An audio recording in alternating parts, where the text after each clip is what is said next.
Okay. Good morning, everybody, and welcome to...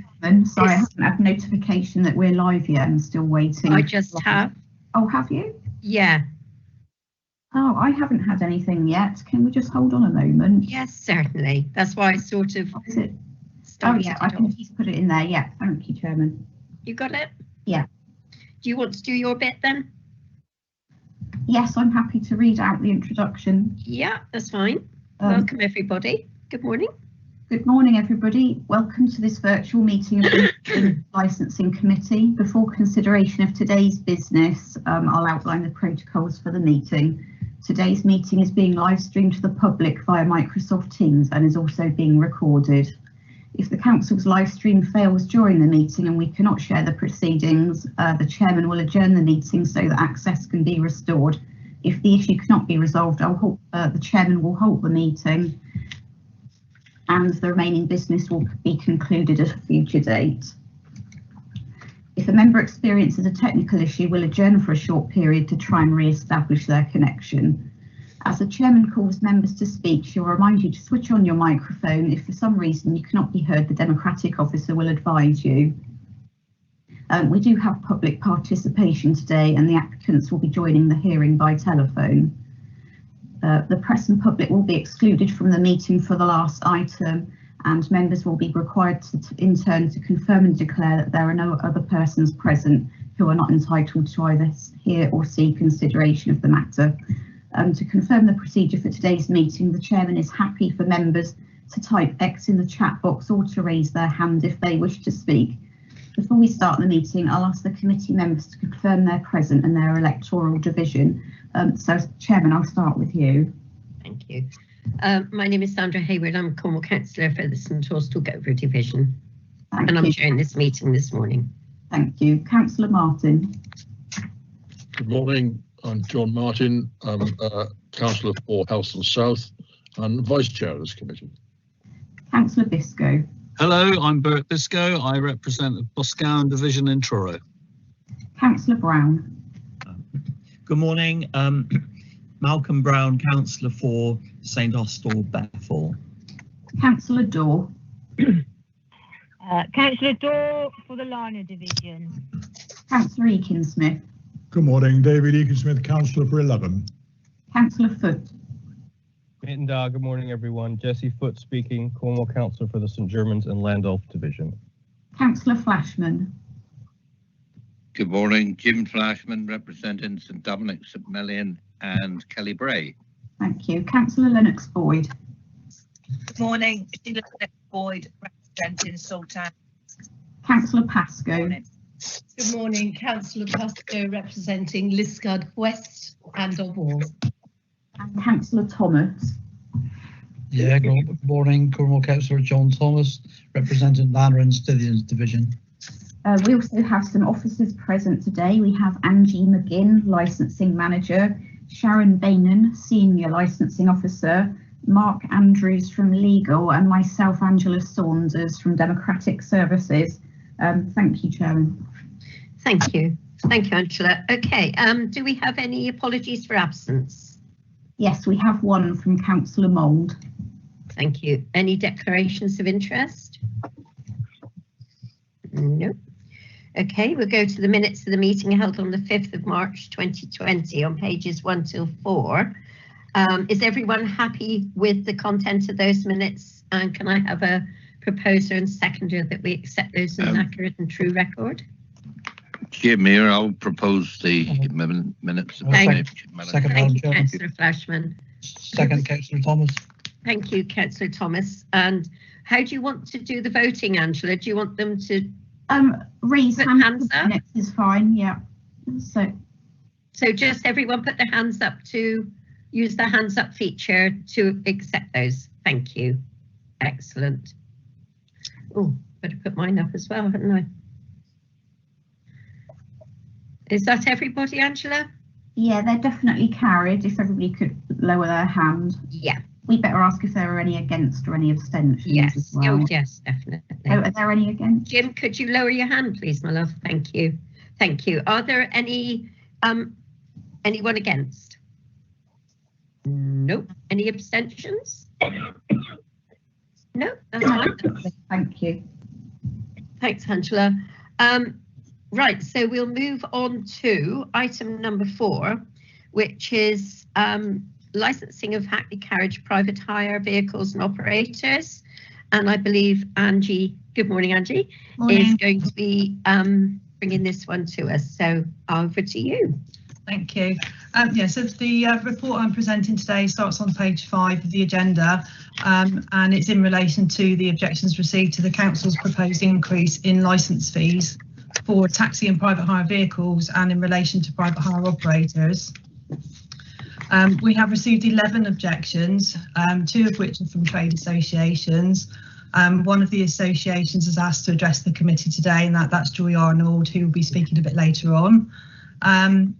Before I speak about sort of the taxi and private hire fees, it may be useful just to give some sort of general information in relation to the licensing fees increases for all kind of licence types. Members may be aware that there's delegated authority in place with regard to fee setting, and in this regard, licensing were informed that the fee increase agreed would be 2% for April onwards, with a view to recovering the cost of administering licensing functions. Licensing fees setting is also subject to government guidance and legislation which limits increases to that of cost recovery. When calculating the estimated cost for the next financial year, we can confirm that the 2% is in line with the cost recovery requirements. And just sort of, there are some licensing, so for sort of alcohol and entertainment and gambling, those fees are set by government, so we have no control. We don't, you know, they were set when the legislation first came in, so we can't alter those. But increases in fees have already been applied under delegated authority in relation to street trading, flyer licensing, performance of hypnotism, sex establishments, scrap metal dealers, all our animal activity licensing, so that's all your boarders, breeders, pet shops, and then also dangerous wild animals, zoos, skin piercing, park homes, and also licenses for driving taxis and private hire vehicles. That they've actually gone up under delegated authority with the 2% increase that we were advised to implement. There's no requirement to consult on any of those license fees for those functions. So I just want to point out they've not had any opportunity to raise any objections because there's no consultation arrangements. The delegated authority has implemented that 2% increase. Increases in fees have not yet been applied to vehicles, so that's taxis and private hire vehicles, or for private hire operators, because there is a legal requirement to give public notice for these to invite objections to be considered. The proposed fees that were consulted on are on page 8 of your agenda pack. There are 11 objections to be considered by the committee today. The committee is asked, following consideration of the objections, to make a recommendation to council so that council can decide the fees payable going forward. In the meantime, the current fees remain in place until such time as council decide, you know, the fees going forward, so that the fees don't get changed today, the 1st of April, they stay as they are. And I understand that council meets later in May, which is when, you know, this committee's recommendation will be determined by council. Many of the objections make reference to business grants, support and other funding. Grants are administered by another part of the council, and licensing has signposted the trade to these and provided information from that team that we've been provided with, you know, when we've had inquiries. It is obvious that the taxi and private hire trade feel let down in this regard, given the publications that many of the councils have provided funding. I think they've referred to this in their objections. And just generally, we have received a further email from one of the objectors today, yesterday, to the fees, urging the council to help the taxi and private hire trade with support and specific grants, which, you know, we will be referring to that team and following that up. But in relation to funding generally, licensing did inquire, you know, with the grant team, you know, what fundings were available, and we were advised initially that there was a business rate grant funding scheme, or alternatively a self-employed income support scheme, and we did circulate that to the trade via an email. Since then, we have received numerous emails asking for help, and we have referred that to the grants team. And we were subsequently made aware that the Growth Hub may have additional sources. So if we get inquiries, you know, that it was being referred to the Growth Hub as well for additional support. we've often asked the team as well, is there anything new? We keep asking, you know, because with the inquiries. And in February, when we inquired, we were made, we ourselves made reference to the additional restrictions grant because we'd become aware of that. So we asked our grants team, you know, is that available? And the response that we got from that was that when we inquired in February, well, there was, but it actually, the deadline was in January. But I know the council may well have, you know, media promoted that grant. I'm not sure. I think I vaguely remember hearing it on the radio. But also we were told that that particular grant, the ARG additional restrictions grant, was not specific to any business in Cornwall. It was open to anyone to apply, and then they would then, you know, apply their criteria to determine applications. And I think then we later saw some comments in social media, and that perhaps followed as well. Also referred to in the objections, the National Taxi and Private Hire Monthly publication. There was some things there about what councils were offering support and some weren't.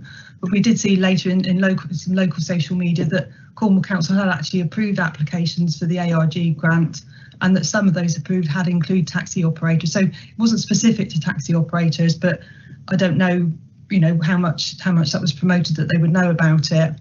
And I think generally that there's many types of different businesses all affected in different ways as to whether they can or could operate differently or not at all. And I think as such, we probably expect that the funding support available, if any, would not be uniformly applied, you know, because of all the different circumstances. Licensing, not really the experts on the grants, which is, you know, obviously why we've tried to contact the grants team. But of course, we will raise the latest letter that we've got to see whether we can ask for them to do, you know, more specific support for taxis. But I think coupled with that, you know, whatever this committee recommends to council as well might help as well. I was hoping Sarah Kemp would have been available today because she's the one that's been dealing with the trade and the go-between with the grants team. But unfortunately, there were some circumstances which meant she couldn't attend today. So I think really it's now perhaps if you any questions. And then you've obviously got Joy Arnold who wants to address you. I'm happy to answer any questions. Thank you, Angie. What I'm going to do is let the members ask questions first. And then if Mrs. Arnold is on the call, she wasn't sure she could get in, and I'll bring her in afterwards. So first of all, I have Councillor Brown and then Councillor Biscoe. So Councillor Brown, over to you. Thank you, Chairman. Yes, Angie, thank you very much for explaining what you can. You haven't been able to be totally comprehensive in your advice, but you've given advice which is appreciated. The question I want to ask now is that it is reported that some councils have frozen charges, the fees this year because of the severity of the situation facing businesses. Can you tell us if you know how many councils have done that? And this may be a question for Mark Andrews. Was it legal for them to have done that? I couldn't tell you the exact number, but I think most of it comes through because I do obviously with it's mainly through that magazine, the National Taxi and Private Hire magazine, which we get electronic copies of, and obviously the trade keep alerting to us. This council's done it, that council's done it. So I haven't actually counted them, but equally, I think I had a colleague I was speaking to recently in another council area. I think she manages kind of like four council areas. I think there's sort of like an admin support for them. And 3 of them have decided not to put their fees up, but I know one of them had agreed to put their fees up 5%. So some are, but I couldn't tell you, what the numbers are. But I mean, equally, I think one of the comments was, I think Plymouth have frozen theirs, for example. So, obviously not too far away, but I haven't got any idea of the numbers. Sorry. Thanks, Angie. Malcolm, can I ask Mark if he's got any comment to make on this, on your question, please? Thank you, Chair. It's Mark Andrews from Legal here. Yeah, I mean, excuse me. In terms of the legality, then, as Angie's pointed out, as is in the report, the legislation allows for cost recovery. So it's a matter for the council. So, for example, if a council chose not to recover its costs, then there's no illegality there. But obviously, that has a direct impact then on the council's funding, etc. So. With other licensing things, as Angie said, so for example, with the Licensing Act, there are specific amounts that the council can charge, or specific reference to specific amounts, whereas with this it's up to the council to set the fees. And as Angie said, there's a requirement in respect of these specific fees to consult, which is what licensing have done, and therefore you've had the responses. I'm not sure if that answers your question, but that they haven't done anything illegal, but likewise putting up the fees by 2%, as long as that only covers the costs incurred, which it states it is, then there's no issue with that. Other than, you know, for the people that have objected, obviously. Yeah, thank you. Thank you, Mark. Malcolm, Councillor Brown, is that okay? Yes, those answers are both as clear as I would have hoped for. Thank you, Chairman. Lovely, thank you. Councillor Biscoe. Chairman, it seems to me that in the advice that we're given in the paper, which is on page 7, basically, page 6 and 7, the ultimate test of this is reasonableness. And it seems to me that if we're going to say that we're going to be putting up fees by a percentage, then it does behove us to demonstrate why we believe that it's reasonable to do so. And I've never understood why, when we get to these situations, that in attempting to explain the reasonableness of our decision, that we don't publish what the costs are that we actually incur, so that people can understand what they shell out in relation to the amount that needs to be found in order to do the job. So we only ever provide one side of the coin, which is how much we're going to charge, and not what it's actually paying for. And therefore, I find it very difficult to understand how we assess reasonableness. And I would be very grateful if Angie would attempt to explain to us what factors have been taken into account and what costs have been considered as needing to be offset in order to arrive at the reasonable conclusion that 2% increase on current fees is, as I say, reasonable. I also bear in mind that these are unique circumstances, as most of the objectors, if not all, have pointed out, in that they have been unable to trade effectively during the bulk of the year, but have had to sustain outgoings in order to keep their businesses going, and so therefore they are in a very difficult revenue position. And I would like to know whether we have taken into account in our assessment of reasonableness the fact that the trade has had this uniquely distressed year. Thank you, Councillor. Angie, did you wish to? I mean, the 2% that we had, that was something obviously we were advised to do. So the reasonableness, I would expect that you know, from those with the delegated authority that gave that instruction, whether they would cover that. I was kind of simply looked at in terms of the 2% is kind of the ask, and I've looked at the calculations for the costs, and that does meet with the cost recovery.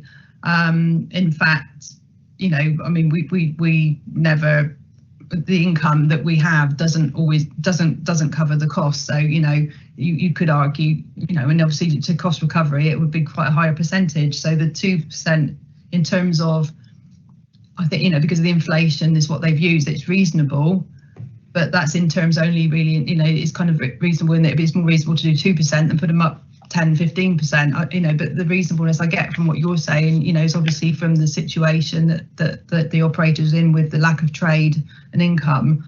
I would expect that to have been, you know, part of when the delegated authority was done, that it was the 2%, and I can't tell you what they took into account. I know that there was a conversation about, because obviously within this, the Hackney Carriage and private hire driver fees have already gone up today because they're not subject to consultation. And I did ask that question there, should I not put them up either to match the vehicles and the operator ones? And it was kind of like, well, if you do that, then I've got to apply that same approach to all the other functions that weren't consulted on. I kind of got the impression that, you know, 2% was what I had to do. And I think the reasonableness in terms of the pandemic and the situation, I would have expected that to have come from those that had the delegated authority when they were considering that. But I don't know. I didn't get that part of the, I just got the kind of put it up 2% rather than what they took into account. Okay, thank you. So from that, I'm sorry, Chairman, from that, are we to conclude that you are advising us as you have been told to advise us? Yeah. And that the people who are presumably are in higher positions than all of us have determined that this is going to happen, consultation notwithstanding, and therefore does that not place the council as a corporate body in breach of the regulations about consultation? Because it's issued an instruction. Now, what happens if we deem that it is unreasonable and we send back and say we think you should drop the charges by 10%? And I think that's the test. I think I don't know what, they may well have taken that into account and they felt that was reasonable. And I think and they are aware that these fees are subject to consultation. So I don't think that they can. I think the challenge now is if you consider that you've got a different opinion that it's not it's not reasonable, then you could recommend that to council, and maybe those officers then they can provide their thoughts on the reasonableness for council to make that decision. I don't think it's a dictation in that is the fee and it's reasonable and end of and ignore the consultation. They are aware that it's subject to that consultation, and I think maybe that's the case for council then to hear their explanation of whether that was reasonable with the pandemic. Okay. Thank you, Councillor Biscoe. I'll bring in Councillor Flashman now, please. Sorry, Chairman, it's Mark from Legal. Oh, sorry, Mark. Yeah, I got your hand. Sorry. Yeah, just in terms of reasonableness from a legal perspective, it may assist or may not, but from a legal perspective, I would say that in respect of these specific circumstances, the reasonableness would be certainly taking into regard the fact that it is deemed reasonable for the council to recover its costs. So putting, as Angie said, putting it up, or she's been told that putting it up by 2% would likely cover the council's costs, and that's what the law allows for. The law allows for the council to recover its costs. Now, if the council report before you today was suggesting that we put it up by 10%, then that wouldn't necessarily be reasonable, because that wouldn't be just covering the council's costs. That would be the council making a profit. Likewise, if the proposal was, or if a member was to propose that the costs be cut by 10%, then you would need to give reasons of why that's reasonable. And again, if it doesn't cover the council's costs, which the council is allowed to do, then is that reasonable? And it's like all these things that this committee deals with. It's sort of a balance. So what is the council's role? The council's role is to oversee and administer the function of taxi drivers. Is it reasonable for the council to recover its costs for doing so? The legislation says yes. So what is a reasonable amount to increase the fees by? If that's 2% because it covers the cost, that's fine. But if members think, actually, this is an unusual set of circumstances, so therefore in the round, we don't consider it to be reasonable, then that's also a matter for members. But that's just the sort of, in terms of the legality of reasonableness, it's kind of, yeah, what's reasonable, but in the context of the legislation. Thank you. Thank you, Mark. Councillor Flashman. Thank you, Madam Chairman. Quite a few of my questions have been answered, but dealing with the general public on the whole, there are a lot of people that have been unable to claim any money at all, and there are viable businesses, and I expect this is very similar to small run businesses in the taxi world, that they didn't comply with some of the regulations they need to meet to actually claim money. And it's more like a hardship fund that isn't available to actually look after these people. So I'll leave it there. I think Angela's met most of the questions I did want to ask, so I'll leave it at that for the moment. Thank you. Okay, thank you. Right, so Is anybody else want to ask Angela any more questions? Because our Angela is Mrs. Arnold on the line as she comes through. I thought I recognised the mobile number come through earlier on. There was a request, but it might not have been. Yeah, she's on the call, Chairman. Well, if she's able to, I'm going to bring her in and ask her to say what she wants to say now. Hello, can you hear me? Hello, Joy. How are you? Yes, I'm well, thank you, and I hope you are too. Yes, thank you. Well, this conversation is quite hard to follow when you're not actually there, because I can't see people's faces and I can't see you. So anyway, Councillor Biscoe's made some very pertinent points, I have to say, and I would agree with him on the fact that we never have an explanation. We have asked in the past for an explanation about what the fees pay for and what the charges cover that we make, and we've never ever had an answer. It's just, well, we're allowed to put it up 2%, so we're going to. I can't actually understand how this year the expenses have been any higher than they normally are, because now we have to go up to Bodmin. Well, we haven't been going up to Bodmin because it's all been closed. So we haven't had any facilities available to us at all. So I would have thought it would have saved you all money, this situation. I'd quite like to see the figures, really.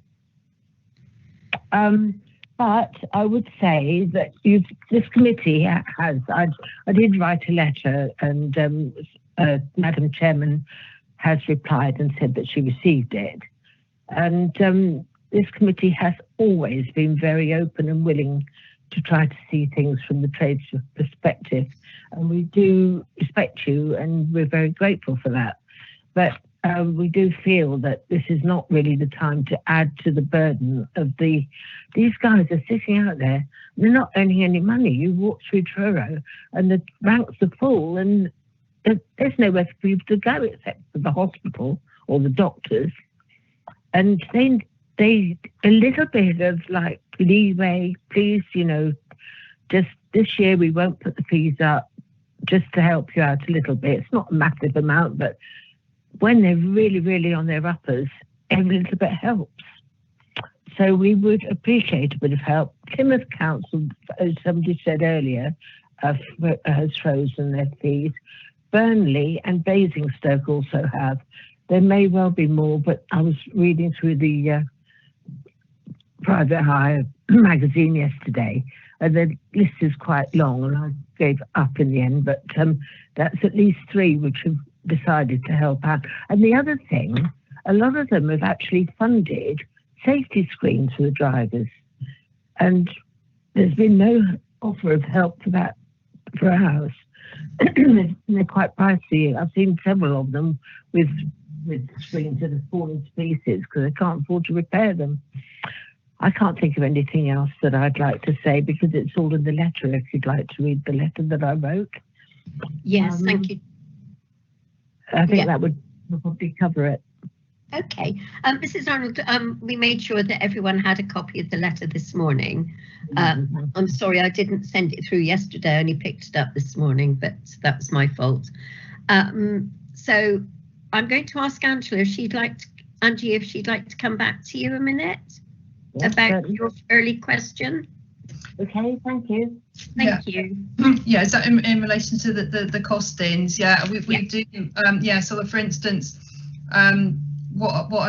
each year we have to evaluate, because we're always in one financial year, so we'll know what the previous year cost. We've got an idea of what the current one will cost and how it's panning out, and then we get the budget for next year, and that's obviously what I've looked at for these fees, the 2021 estimate. If we're looking at vehicles based on the costs that they've put in the budget, and for the whole licensing budget, I use time costing from the officers and the volume of applications, and the time is allocated per each function as per sort of the guidance. So then that will cover equipment like taxi plates and everything goes into it, and it is apportioned per licensing type as an expectation as to what we think we'll spend. And then obviously we will use the previous financial year, what did that actually cost, and see how that all marries up. So we were always kind of, in a 3-year cycle, if you like. So looking at vehicles, I mean, I have had occasions before where people have asked under a freedom of information for the costings, which can be done. And I appreciate what Councillor Biscuit was saying, we don't always include that in the report, but maybe that's something we can really look at going forward. But just sort of like vehicles, the 1920 financial year estimate was that the balance after the costs and income was that we would be in deficit by just under 73,000. The actual 1920 actual costs, it worked out because there was a bit more we had less income than we estimated. It actually cost the council 81,000. That wasn't recovered for vehicle licensing fees. And I appreciate now, we're currently in 2021 and that will be quite different. My estimate at that point, at the beginning, based on the costings that I was given, that was that the cost this financial year would be 75,000. But obviously with that, we haven't, the end of the financial year is only just happened, so that needs to be evaluated. But I do know that for the licensing budget and the licensing compliance budget, there is some overspend, but some of that might be funded from, I don't know if they've because I know we did some overtime for staff, and for COVID, there was probably some grants for that, but the income is down as well. So I've still got to evaluate this year, and then obviously when we're into next year, you kind of evaluating that as you go on. So on average, in normal circumstances, there's usually a deficit of about 70,000 each year that we don't recover in licence fees. So that's what I was saying earlier on, although they said, 2% might seem, if you're just looking at the calculations, reasonable, to actually try and recover that 70-odd thousand might be a huge hike in percentage, but it wouldn't be reasonable to do that. And if the private hire operating fees, that's quite less really. That's more in the region of an unrecovered cost each year of between 3,000 to 4,000. Is that because it's not quite so heavily regulated? The part with that is, I think with vehicles, the legislation says that the cost of licensing compliance against those can be recovered in the fees. With private hire operators, whilst there might be an enforcement element towards checking, back in time, checking the operator's records and things, we can't recover the enforcement fee for private hire operators. So if we could, the surplus that we were entitled to recover might be higher for private hire operators. It's lower because we can't charge for the compliance side of things in that element, but we can in vehicles. Right. Is there an element then that some of the money that you get from the taxis is underpinning what you can't get from the private hires? No, I mean I've combined those vehicle fees together, but I do in the budget I do work out that the Hackney Carriage vehicle licensing and private hire vehicle licensing, they are calculated separately using time costing. So just for these, I've just put the two together. I'd have to go back and check the records to see what the split is between them. But I could do that if you wanted to, for me to provide that later. I remember a few years ago we asked for this information, and when it was sent, it's all been redacted. So we couldn't read any of it. So we've never got very far with it. We have asked in the past, but we've never got anywhere with it. But anyway, I can't. Yeah. We're not going to get past that, but we just would like a little bit of encouragement this year if it could be managed. I can't say any more. It's been said. I just wondered if I could add, Chairman. I think from what Mark was saying, obviously when you look at the costs, the 2% seems reasonable in terms of just the costs. And I think the point we're trying to make is obviously the trade have had difficulties with funding, and I think that's whether that's something reasonable that was taken into account, and I don't know. But I'm just sort of thinking as well. There's many licenses that the fees have gone up that we haven't advertised, and you would hope that that was part of the consideration. But yeah, it's you know, obviously for members now to, you know, recommend to council what they think should be done, you know, with the fees. I was speaking to our secretary last night, and he said that he'd missed out on a grant because he didn't know about it. This year he's getting, I don't understand it, because you know, but this year he's getting it. And I said, well, can't you get the one that you missed out on? He said, no, the boat sailed with that one, I can't get it. So obviously he didn't know what he could get in time. It was the time element that was the problem. But there are a lot of people who weren't. I don't know how it was worked out, because we in fact don't have our taxi anymore, so we didn't deal with it. But I know a lot of people have lost out, and they haven't had enough to live on, and a lot of them have bought more expensive vehicles. You know, some of them have got electric cars now, and I know one of them actually had to hand her car back. She's still paying for it. She hasn't got it. And there's a lot of people across the country who have come out of the trade altogether because it's just not viable. What we want to do is keep our experienced local guys here. We don't want. I mean, we've got a nice setup here. It's people, the locals know their taxi drivers. It's all very personal. But if we're not careful, we'll lose them, and then we get a load of fly-by-nights in. That's all I can say. I can't say any more. Thank you very much for listening to me. Thank you. Excuse me. Thank you, Joy. Thank you. Anything else you want to add to that, Angie, or are you okay now? No, I'm okay. Thank you. Yes.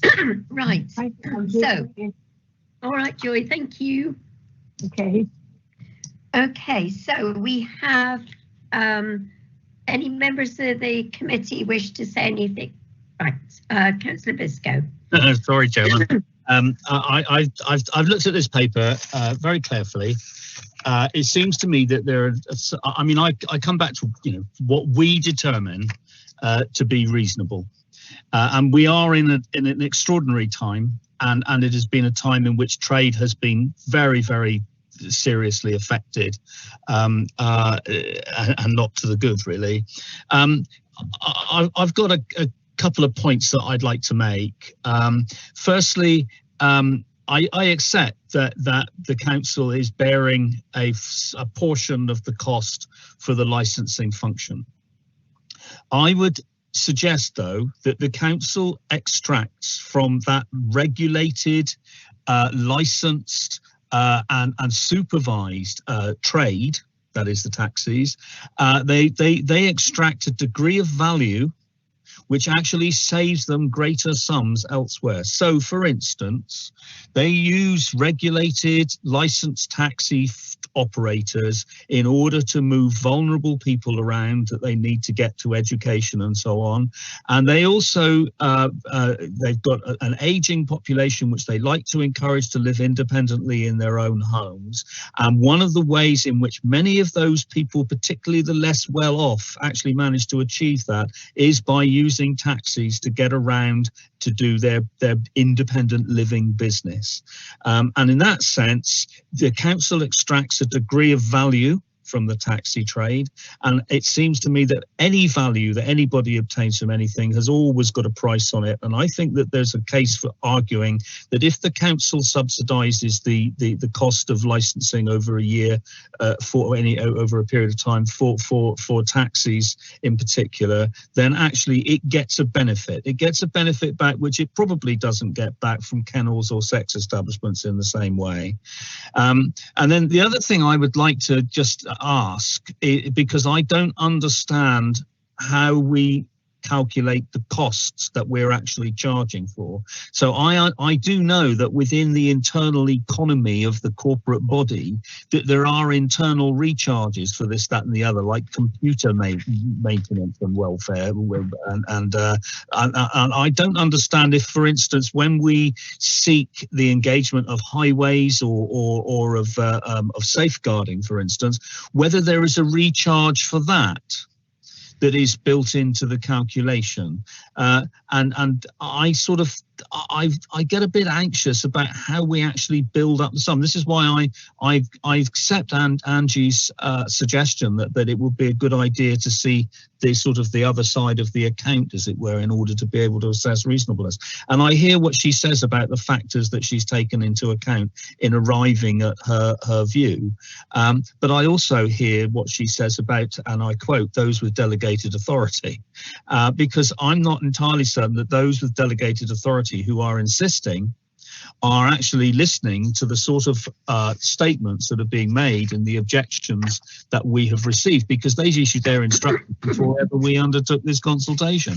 So I don't, and it seems to me that as much as it behoves the licensing department and the directorate, it behoves the corporate leadership team as well to bear in mind these factors, because they do actually corporately derive, as I say, derive a benefit, a value from the services that are provided as the result of us undertaking this function.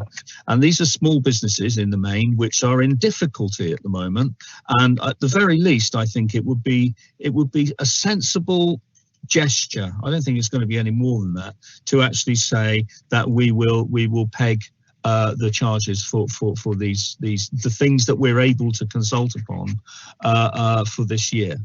What happens after that, I don't know. But my view is that we should not actually put up the charges by 2%.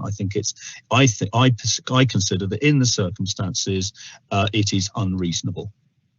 Is that a recommendation, Councillor Biscoe? Well, I would like to hear what others say before we get there. Okay. Right. Excuse me. I've got Councillor Pascoe next. Thank you, Chair. I mean, all that and more. Thank you, Bert. It's always difficult following Bert because he comes up with all these reasonable suggestions. We are definitely in extraordinary and difficult times. I've spoken to many taxi drivers, and in fact, a lot of them, some of them are councillors indeed. I don't have any solution to balance the books, and I probably, with the information we've got to our hand, but I probably think there probably will not be a solution to balance the books, that we may have to take a hit. But it is an important industry to Cornwall.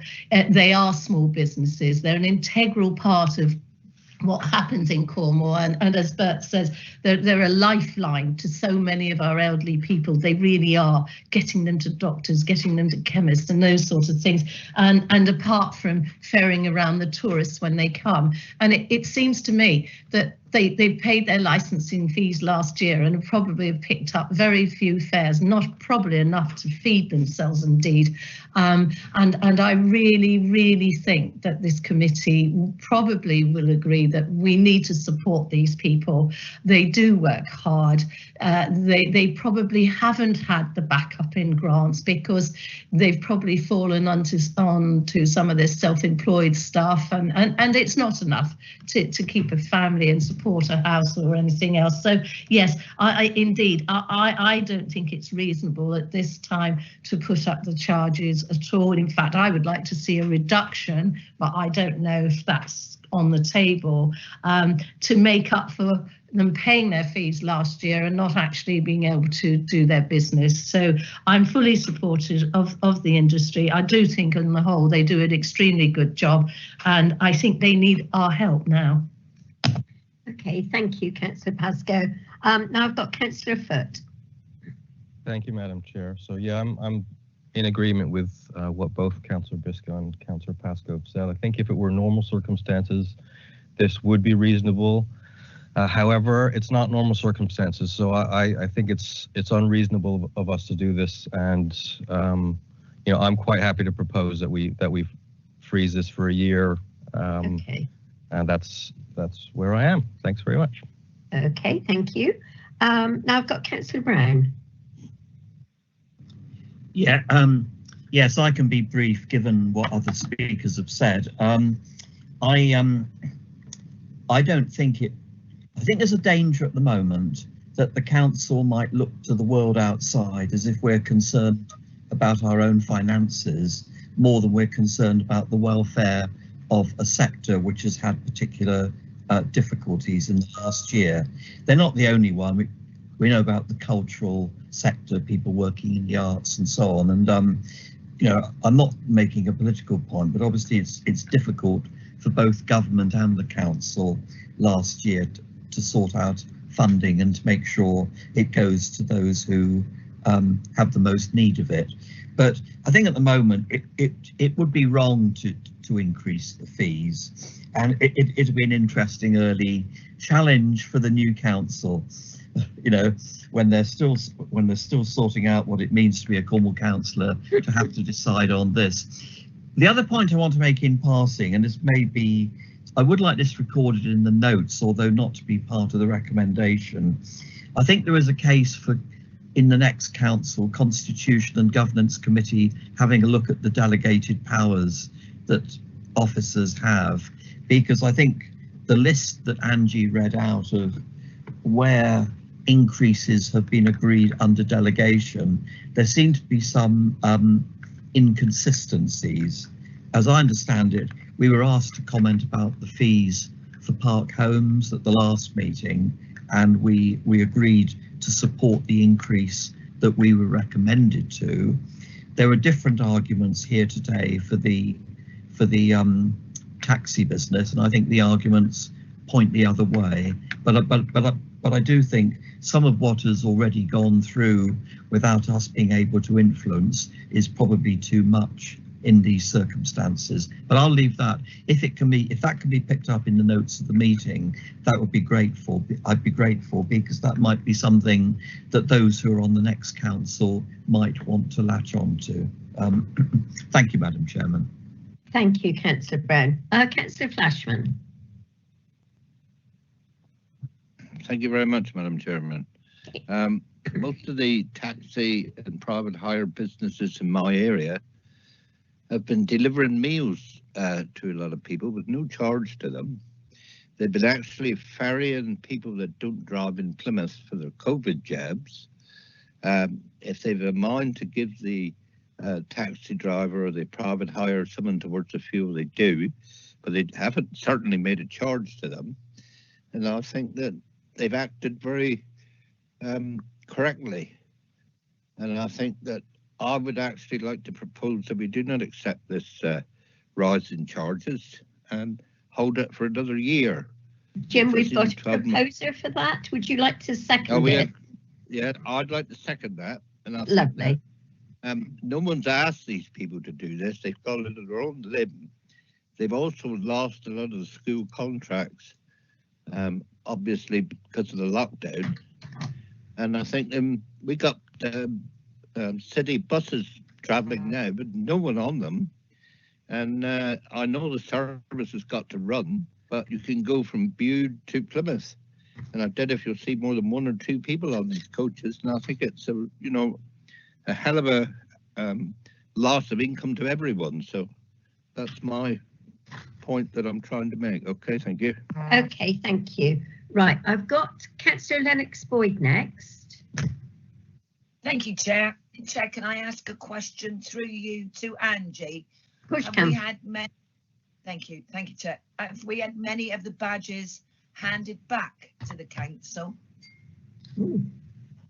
Yeah, it's not a case of handing them back once they're issued. The only reason they can become unlicensed is if they're revoked or suspended.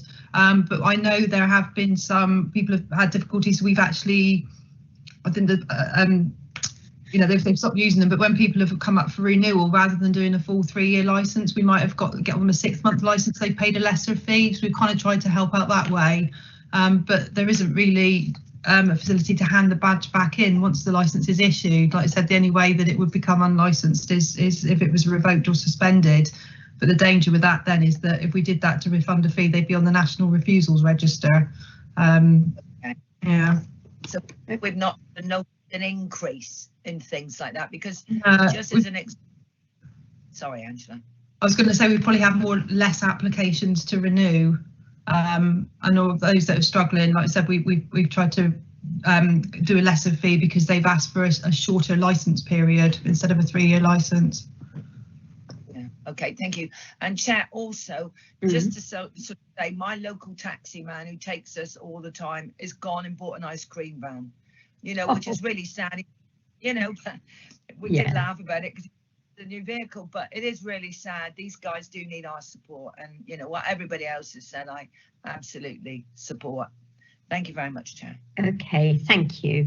Has anybody else got any other comments before we go to the vote? Nope. Okay, so at the moment I have a recommendation on the table that we do not, that we freeze the fees for this year.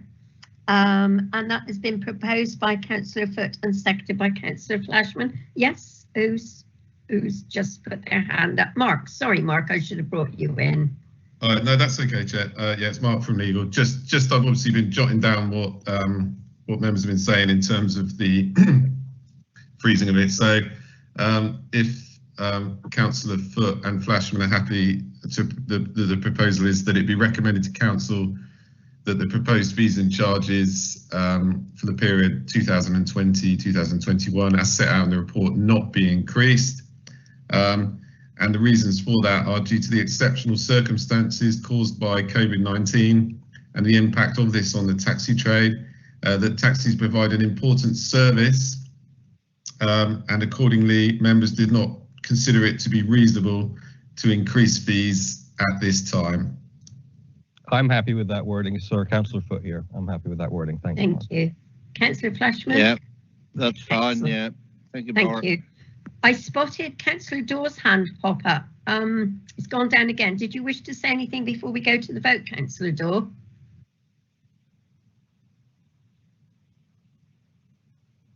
No. I was going to make a point, but I won't now. Okay, thank you.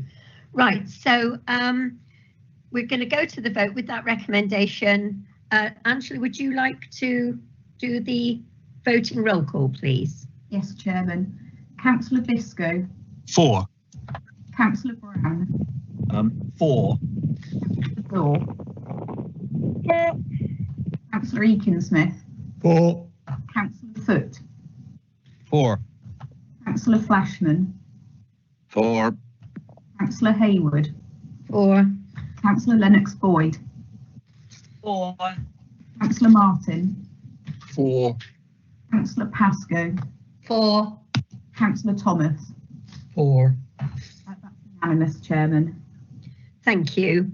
Okay, so we're moving on now to... Chairman, could it be recorded in the minutes that that was a unanimous decision?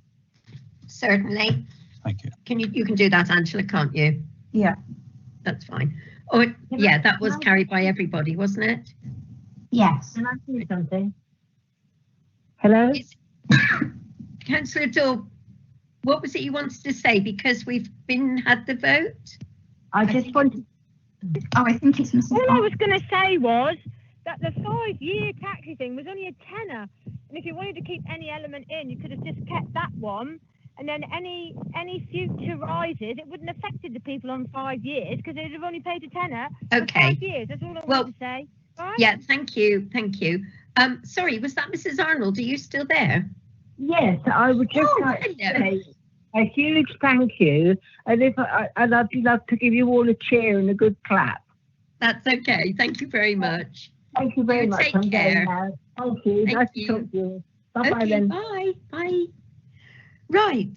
Okay. So moving on to item number 5, which is the application for grant of a private hire vehicle licence. Sharon, I believe you are doing this one again? Yes, I am. And my gentleman has just rang into the meeting and I believe might be waiting in the lobby area. Yes. Yeah, I'll Thank just you. admit them, Chairman.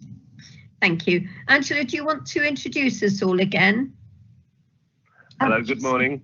Good morning. Is that Mr. Lynch? It is, yes. Hello. Good morning. Good morning. Welcome. Angela, did you wish to introduce everyone again or shall we? Yeah, it's up to you, Chairman. I can do. Mr. Lynch, this is the Miscellaneous Licensing Committee, as you are aware. I'm Councillor Sandra Hayward. I'm a Cornwall councillor in St Austell division of Gover, and I'm chairing this meeting this morning. Did you wish to hear from all of us who we are and what representations we have for each division? Yeah, it'd be good to hear who's on board, yeah. Angela, do you want to reel off the list? Because I'm going to get confused otherwise. All right, I've just done you, so I'll ask the Vice Chairman, Councillor Martin. Good morning. Yes, good morning. I'm John Martin. I'm a Cornwall Councillor for Helston South and Vice Chair of this committee. So welcome. Hello. Councillor Biscoe. Good morning. My name is Bert Biscoe. I represent the Boscawen division in Truro. Councillor Brown. Good morning. My name's Malcolm Brown, Councillor for St Austell, Bethel. Councillor Daw. Hello. Good morning, this is Councillor Daw for the Liner Division. Councillor Eakin-Smith. Good morning, Councillor David Eakin-Smith, representing the Ludden Division. Councillor Foote. Hello, Mr. Lynch. Jesse Foote speaking, Cornwall Councillor for the St Germans and Landulph Division. Councillor Flashman. Good morning, Jim Flashman, representing Kellybury, St Dominic and St Million Division. Councillor Lennox Boyd. Good morning, Mr. Lynch. I'm Sheila Lennox Boyd, representing Saltash North. Councillor Pascoe. Good morning, Councillor Jane Pascoe, representing Liscard West and Obwalls. And Councillor Thomas. Good morning, Cornwall Councillor John Thomas, representing Lanner and Scythians Division. That's everybody, Chairman. Okay, thank you very much. Good morning, everyone. I didn't realise there were so many, so thank you for introducing yourselves. That's okay. There are quite a few of us on this committee. Mr. Lynch, what it is, have you been before us before? No. Oh, right, okay. So what I'll do is I'll ask the officer to outline why you're here with your vehicle. And under normal circumstances, we might have asked to go and see it, but I believe you haven't purchased it yet. I haven't, no. I was waiting for the outcome of today. Yeah. Okay, right, that's fine. Once the officer has outlined her bit on this, then we will ask you to have your say. The members of the committee will then ask you questions about it.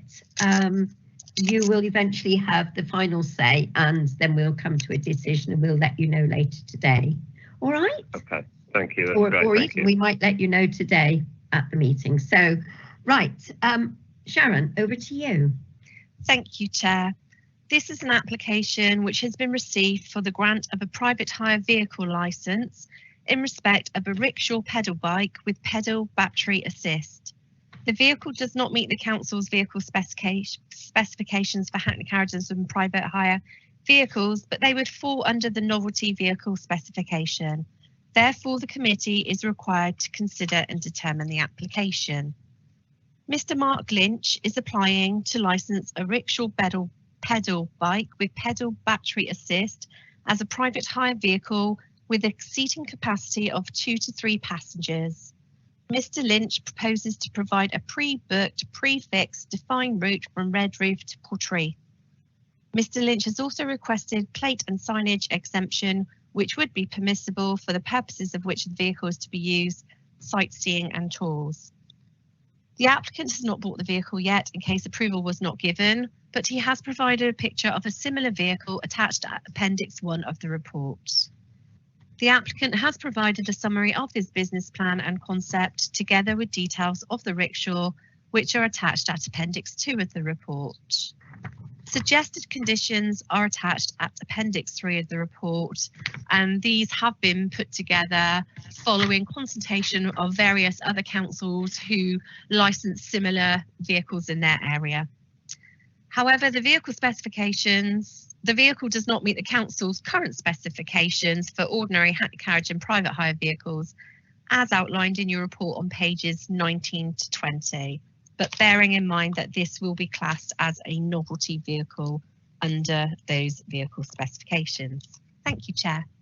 Okay, thank you. Mr. Lynch, did you wish to say anything in support of your application? Yes, just something quick. Yes, certainly. Yeah, hello, everyone. Basically, I noticed that there was a sort of need for an alternative sort of carbon-free sort of form of travel. So that's the main sort of reason for me setting this up. And I've got some really good feedback from the local community and businesses. So I just hope that you can see this as a way forward for developing carbon-free travel. Yeah, that's it. Thank you. Oh, all right, thank you. Members, does anyone want to ask Mr. Lynch any questions about this? Ooh. Councillor Flashman.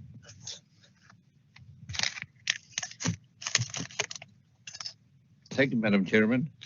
I've only got a photograph to look at, but how safety regulations, does the vehicle have brakes on all three wheels? It's actually a hydraulic brake system that fits on the back. That's fine. Yeah. Yeah. And what about weather related? This would only get. Oh, sorry. Go on. You get 20 or 30. Say you get 20 or 30 bookings for the day, and then the inclement weather comes in, as we all very well know. Could be a force 10 gale spring up in 2 seconds, driving rain. Have you got to back up to the system, or could end up being stranded somewhere? No, I mean, it's quite a short route. It's 3 miles in total. So at any point there could be, people could be picked up. In the sense that I would have to cancel due to weather, there would be a sort of either a refund system or a next booking arrangement for the, because this would be very much classed the same as say a donkey ride or a ride that you would experience, and weather conditions would be outlined in the booking. Like a clause that would say, conditions apply. And the other thing is, I was a bit worried it may impede on other licensed vehicles on their patch. I think that we carry on. I was going to say, I'm only launching one rickshaw. There's only so much I can do. And with it only carrying 2 passengers, I don't feel it will impede on, say, taxis or because, I can't carry luggage or anything like that. So it'd be very much an entertainment sort of novelty experience. All right, thank you very much. Thank you. Thank you, Councillor Flashman. Councillor Biscoe. Good morning, Mr. Lynch. Hello. I wondered if I could just ask you a couple of questions about the vehicle and a couple of questions about the route and the relationship between the vehicle and the route. Indeed. So, I've been at this little brochure thing you sent with my magnifying glass. I can't find what the width of the vehicle is. The width is 1,200 millimetres or 47.3 inches. It's quite narrow, so they're designed to. Right. And what's the average? What would you calculate to be the average speed?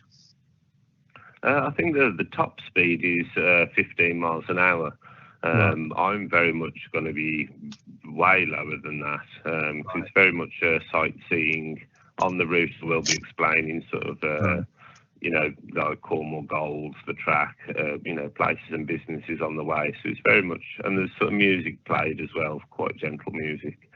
So it's very much a relaxing. It won't be anything that's in a rush. Right. The same as a push bike, I would say. And you are actually saying that you want the license. I think you're asking for the license to license you to use a set route. Yes. Yeah. Which I assume is determined by the contours, more than as much as anything. It's the flattish route, yeah. So I just want to ask: have you actually, from the point of view of moving a 4-foot wide vehicle along that road at 15 miles an hour, have you actually surveyed the route? Well, I cycle that route 3 or 4 times a week and have done for the last 4 or 5 years. Admittedly, I have got some slight concerns around sort of big lorries that sort of access one of the industrial estates on that route. Yeah. But they're not very regular. So if the license was agreed, I would be talking to local businesses about peak times, and would most likely be avoiding those peak times. And so just, it would be very much. Yeah. Go on. Sorry, you finish. It would be very much in comparison with those sort of routes and those busy times. I'm sorry, that's my phone ringing. Just give me one second. I'll answer it. Oh, I can't talk to you now. I'm in a meeting. Sorry. There you are. Don't know who it was. And correct me if I'm wrong, but I think that this is a public transport route. Buses? I think there are buses that do run there, but they are quite sporadic. And my sort of provision would be to sort of complement that provision, really. Okay. All right. Okay. All right. Thank you very much. Thank you. Okay. Now I have Councillor Foote. Thank you, Madam Chair. So, Mr. Lynch, I'm interested in. I mean, I've seen these kind of rickshaws in use in London and use them myself as a customer. So right. You mentioned the speed of 15 miles an hour. So is that because it's battery powered and pedal powered, right? Yes, the battery kicks in once you start pedaling, but you can have it without assist. Sure.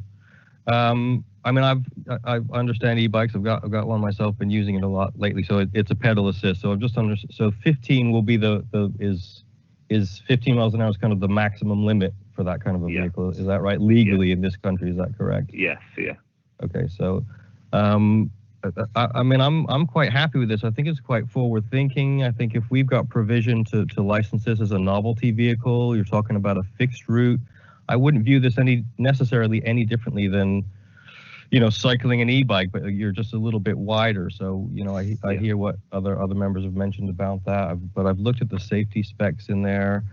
I often say to people, the roads in this country, especially Cornwall, weren't built for cars and big lorries. They're built for horses and cyclists and walkers. And so, I'm actually really supportive of what you've presented here after hearing, some of the other questions from members. And, I'd be quite happy to propose that we would grant this as a novelty vehicle. So, thank you, Madam. Thank you. Really appreciate that.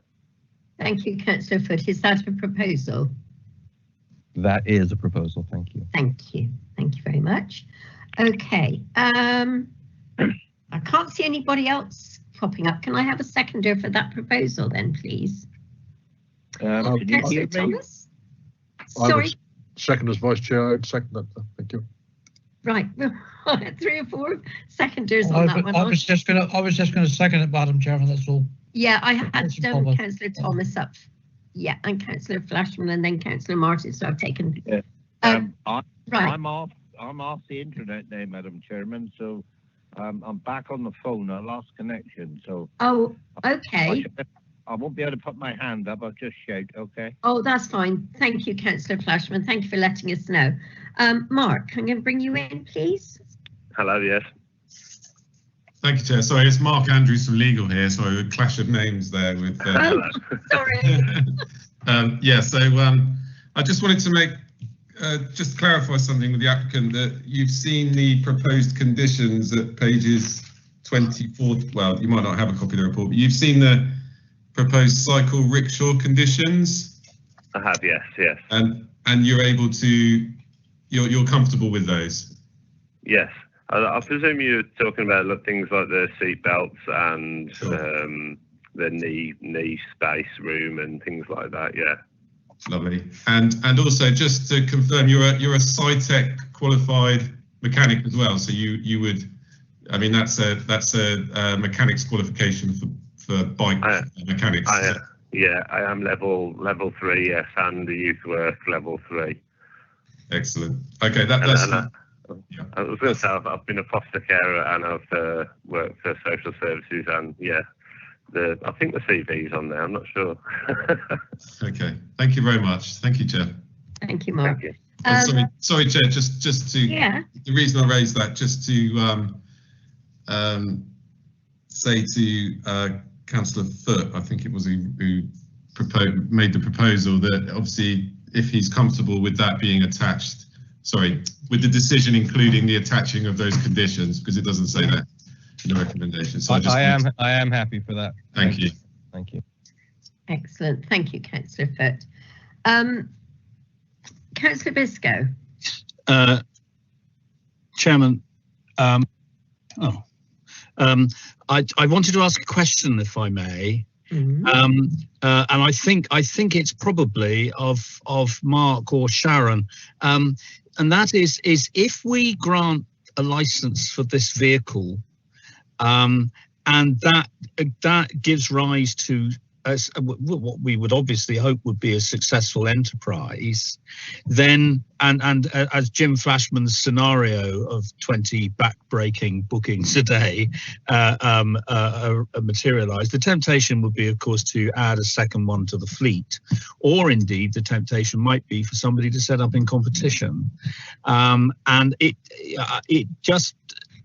just wanted to ask, if we grant this today as a novelty vehicle, are we setting ourselves a precedent which would make it difficult for us to not possibly agree to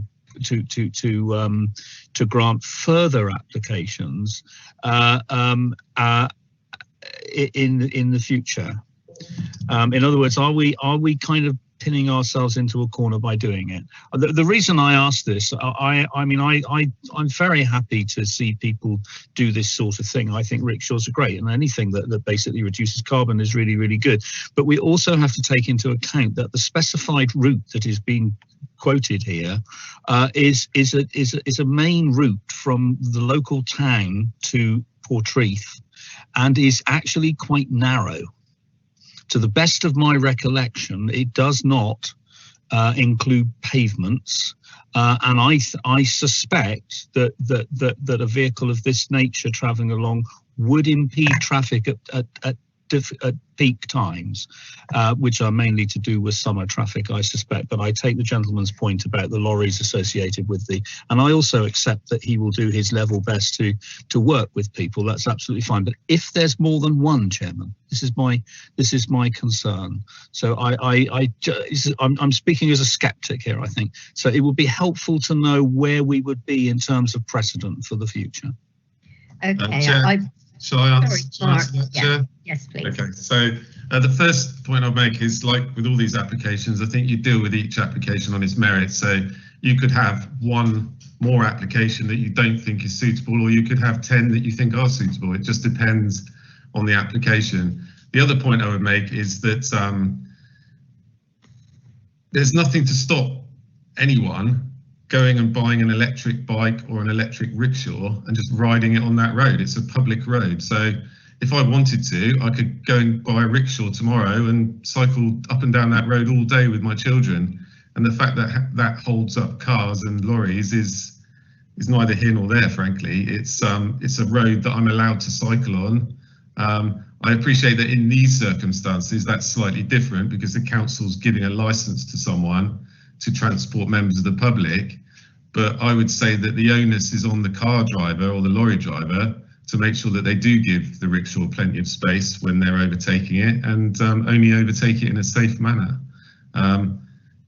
That would really be my response to that. The road, I'm very aware of the road, and it's a 2-lane road. There aren't many places you can walk along it, but people do walk along it in the summer, I understand.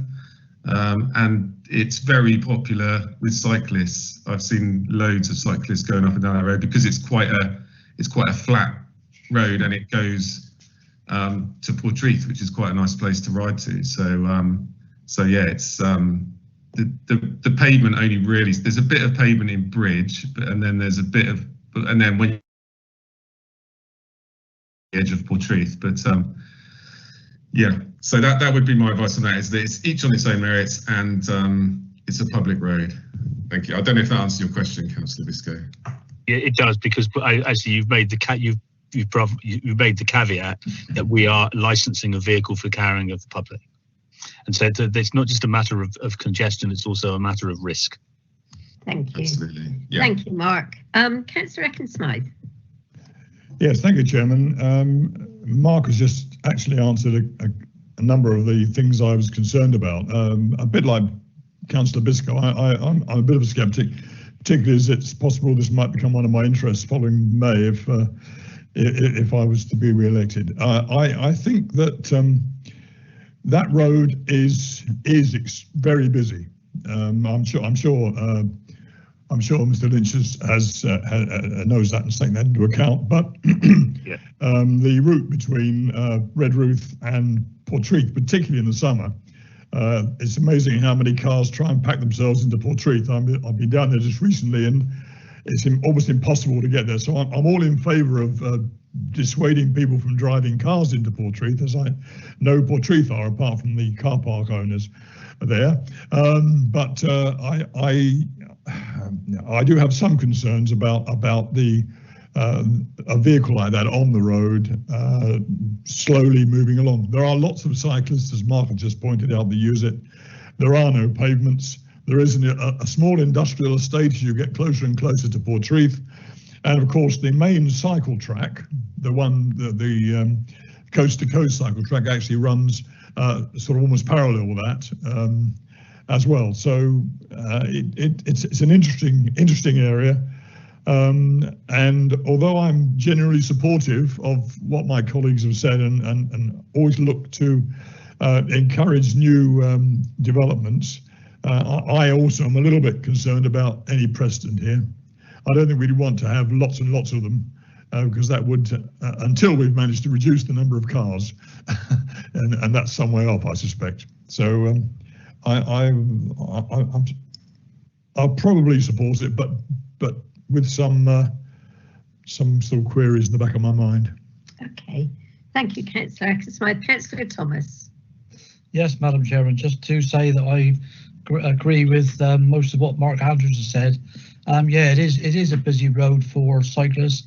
I note with interest now that the eastern end of Portreath, where the industrial units are, they're doing a combination multi-use track or paved area, which actually runs from almost from the holiday camps there right up through almost to Tolga's Tin. So obviously there's encouragement there to support the regular use of bicyclists and various other means, really. So yeah, I think it's a unique opportunity to support Portreath and this gentleman's business, and yeah, I'll support it, Madam Chairman. That was all. Lovely, thank you. Right, so unless anybody else has got any further comments, did you wish Mr. Lynch to say anything before we actually go to the vote? Yeah, just to reassure people that I'm a local resident. My boy's a top footballer for Redruth. My daughter goes to school locally. I'm all about sort of promoting a charity event with this as well to support people with mental health and support local families that struggle with travel. So, I mean, I will be sort of hoping to develop it to the point where I'll probably have another one rickshaw. I don't envision myself sort of having 10, 15. I really don't see that. You know, it's very much a personal sort of me giving something back to the community. So yeah, a welcome competition, but I agree. I don't want to see rickshaws everywhere. I think it's a unique experience for people that are visiting Redruth.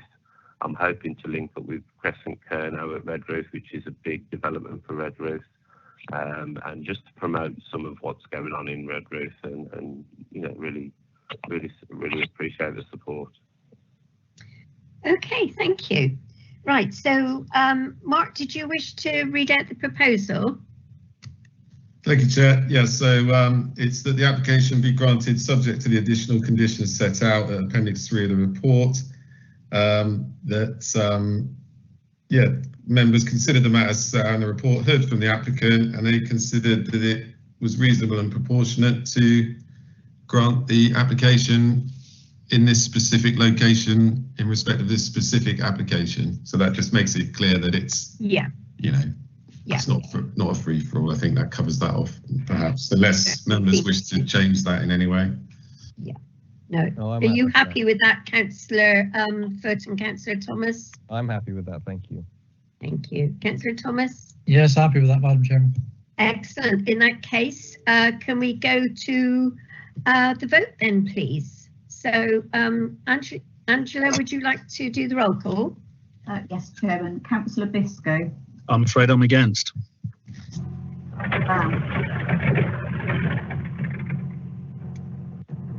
Councillor Brown. Oh, sorry. 4. Councillor Daw. Councillor Eakin-Smith. 4. Councillor Foot. 4. Flashman. 4. Councillor Hayward. 4. Councillor Lennox Boyd. 4. Councillor Martin. 4. 4. And Councillor Thomas. 4. Yeah, that's been approved, Chairman. Okay, thank you. We've got 1 against, and any abstentions? No. No, thank you. Okay, so that one is carried. And okay, Mr. Lynch? That's brilliant. Thank you, everyone. All right, thank you for calling in. Okay. Thank you, bye. Bye. Bye. Right, so I think it's time for everyone to have a break. We've been going for nearly an hour and a half. What should we do? 10 minutes to go and have a comfort break and grab a cup of coffee? Yeah, the next applicant is in the meeting. Oh, right. Call back again in 10 minutes. I think that's a good idea. So if we say we come back at 11:30. Yeah, that sounds perfect. Okay, thank you. No problem. Bye. All right. Okay, bye-bye. See you in a bit.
Hi, Angela.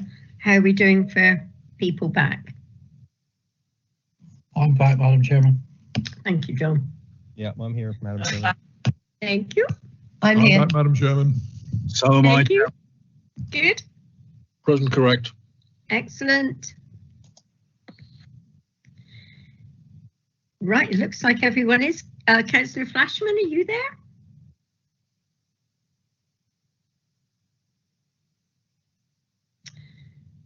Councillor Dole? I'm here.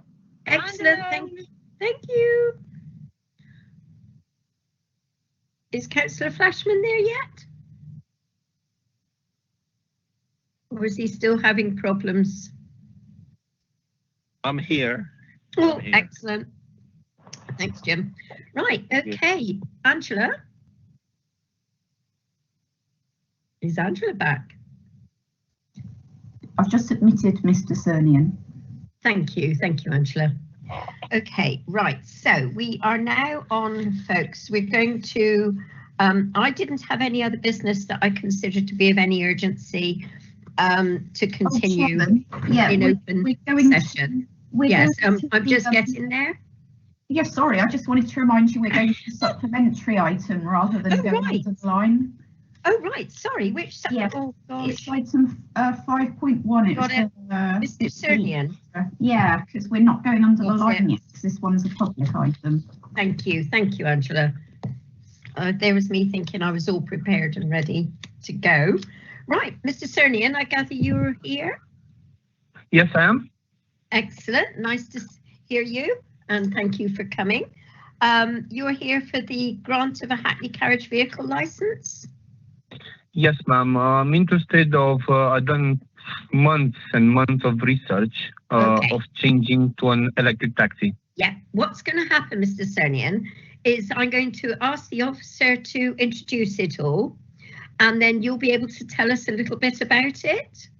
Of course, ma'am. And then we will ask you some questions. Okay. I'm well prepared. I'm well prepared for it. Oh, excellent. I'm glad to hear it. It's more than I am this morning. Well, I am really. Mr. Cernian, we're going to introduce ourselves to you. It's quite a fairly large committee.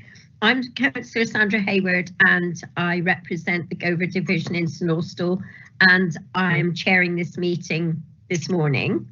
Angela, do you want to do the rest, please? Yes. Councillor Martin. Good morning, Mr. Cernian. John Martin, Helston South. Councillor Biscoe. Morning, Mr. Martin. Morning, my name's Bert Biscoe. I represent the Boscawen Division in Truro. Morning. Councillor Brown. Good morning, Malcolm Brown, Councillor for St Austell, Bethel. Councillor Dole. Councillor Dole for the Larner Division. Councillor Eaton-Smith. Good morning, David Eaton-Smith, Councillor for Luggan Division. Councillor Foote. Morning, Mr. Cernian. Jesse Foote speaking, Cornwall Councillor for St Germans and Landulph Division. Councillor Flashman. I think Councillor Flashman has just left the meeting for a moment. Okay. Councillor Lennox Boyd. Morning, Mr. Cernian. I'm Sheila Lennox Boyd, representing Saltash North. Good morning. Councillor Pascoe. Good morning. Good morning, Councillor Jane Pascoe, representing Liscard West and Walls. And Councillor Thomas. Good morning, Cornwall Councillor John Thomas, representing Lanner and Citizens Division.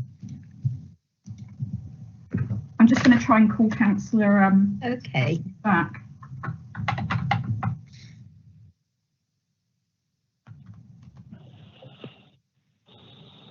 Yes, Councillor Martin.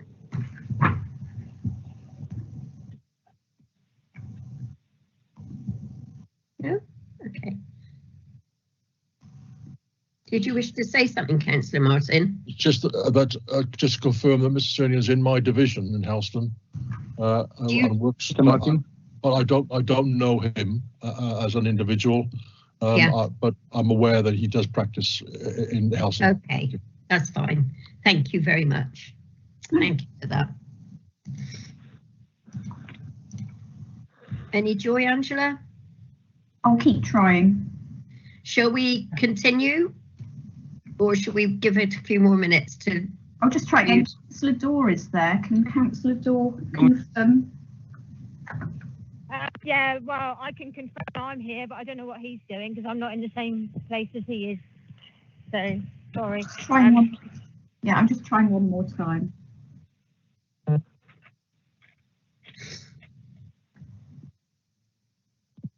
Yeah, Councillor Flashman is back now.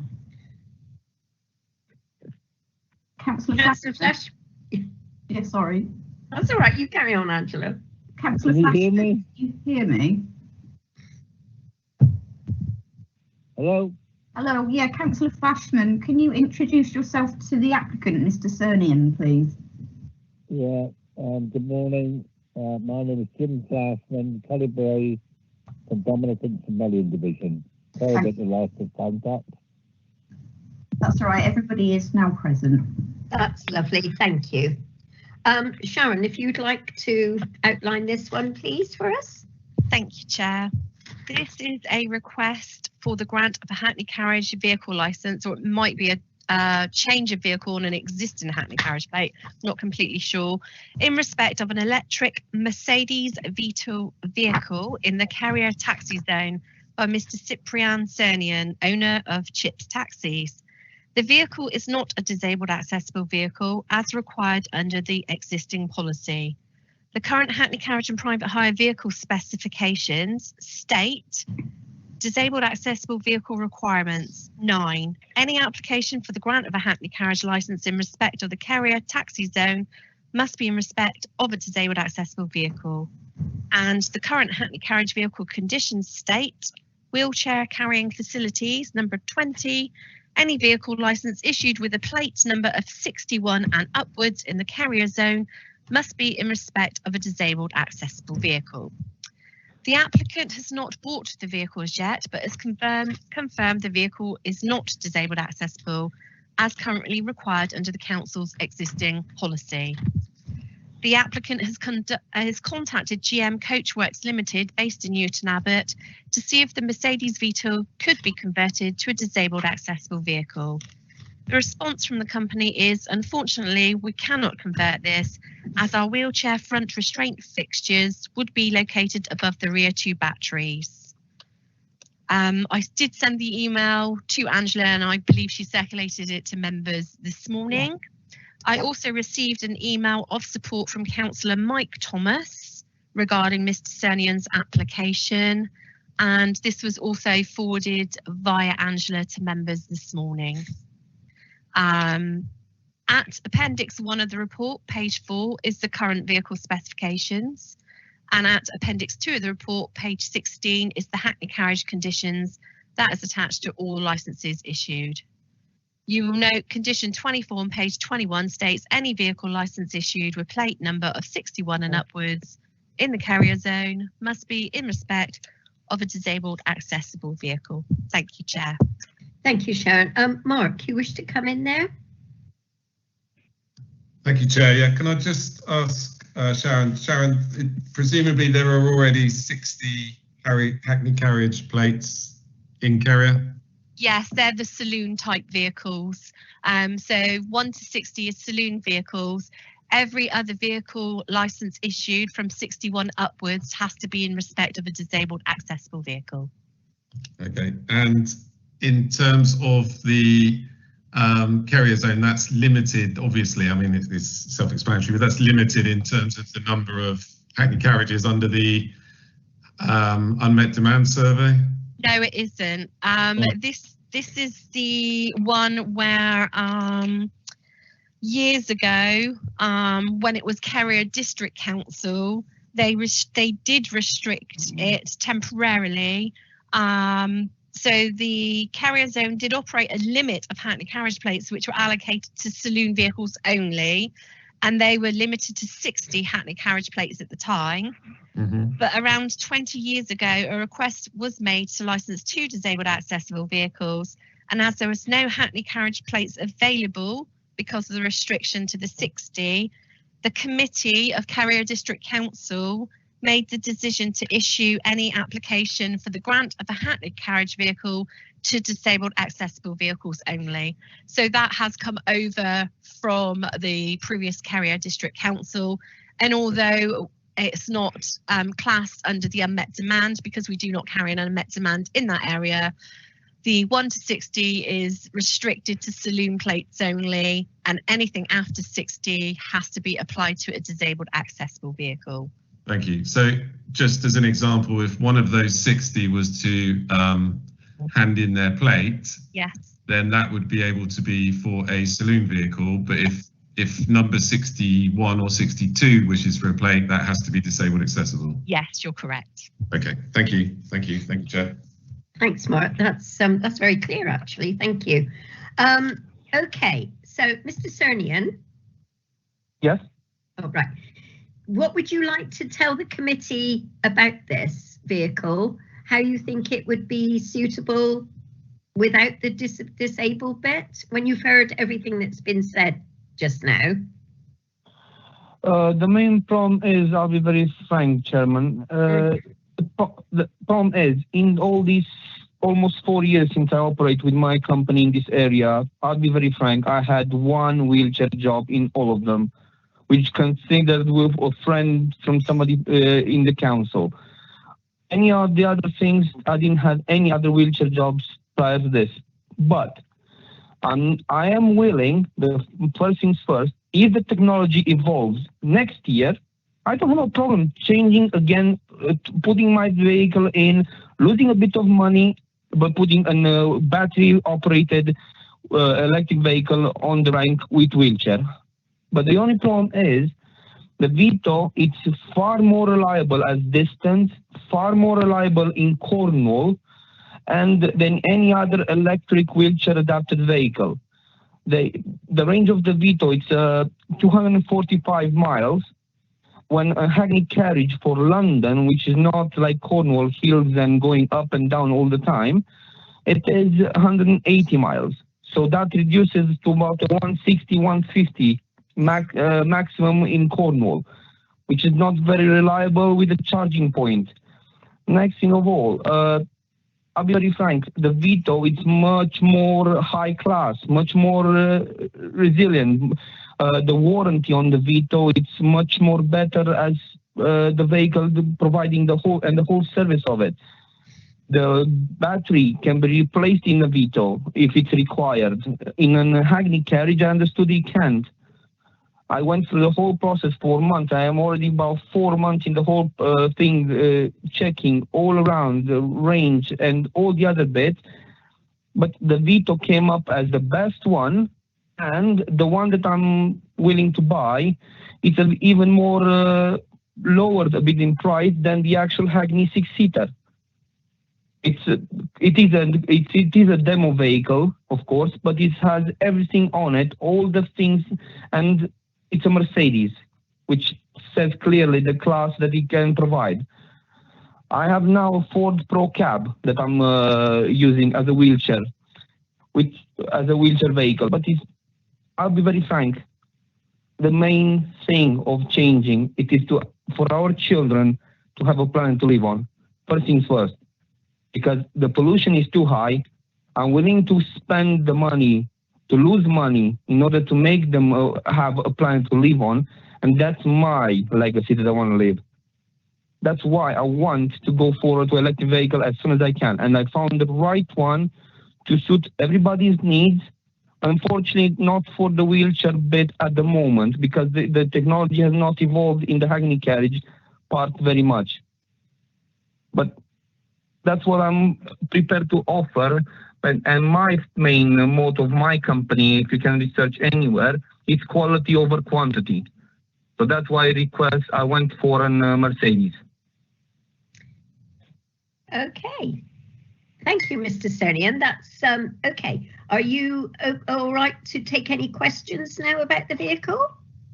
Of course. Right. Councillor Foote, first off the mark. Thank you, Madam Chair. So, Mr. Cernian, did you state that you already operate 4 disabled access vehicles? Yes, I operate a Ford Pro Cab with side wheelchair ramp access. which I will unfortunately now have to trade it in for the Mercedes Vito, because as payment and everything else, especially with the pandemic, I cannot risk anything else. And I don't employ any other drivers because I'll be very frank, there was not a lot of applicants that are willing to work and do what they're supposed to do in order to be okay to provide a vehicle.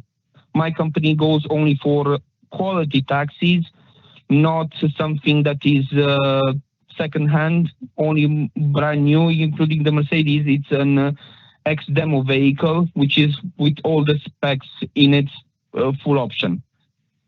That's why. Okay, so just so I can understand, so you said you'd have to trade in one of the disabled vehicles. So if you bought this one, you'd have to trade in. Yes, I'll trade in the Pro Cab, the wheelchair adapted vehicle that I have, and get the other one. Yes.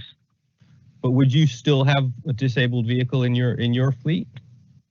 Unfortunately, no. It's only me driving at the moment, so it's only one vehicle. Oh, I see. Okay, so it's one. So you've got one vehicle now, and you would trade it in to purchase this new one. So we'd lose some disabled access. So the other question I have is, so you said it's an X display model. Has that impacted on the battery range at all? No, the battery comes with 8 years warranty and or 100,000 miles. So even if it impacts after the warranty expires on the battery, I already spoken to Mercedes to place, if the vehicle is not less than 5 years old, to replace, to put a brand new battery in it. So I'm going to have all the time warranty on my vehicles. That's my purpose. Okay. And the other thing that you mentioned, which concerns me, is kind of the lack of charging points. I'm just wondering where you would do your charging if you've got locations that and think, oh, I can get from here to here and then charge for a while. How long does it take to charge the battery? The Vito, this is why I chosen the Vito. One in an 11 kilowatt charging point, it can charge in 40 minutes from 10% to 80%. And Mercedes sells this type of charging points to put them on your house for £550. And I already have an electrician that I've spoken to, how much would be to install it, and my landlord as well. So I already done this research and to have the charging point at my house.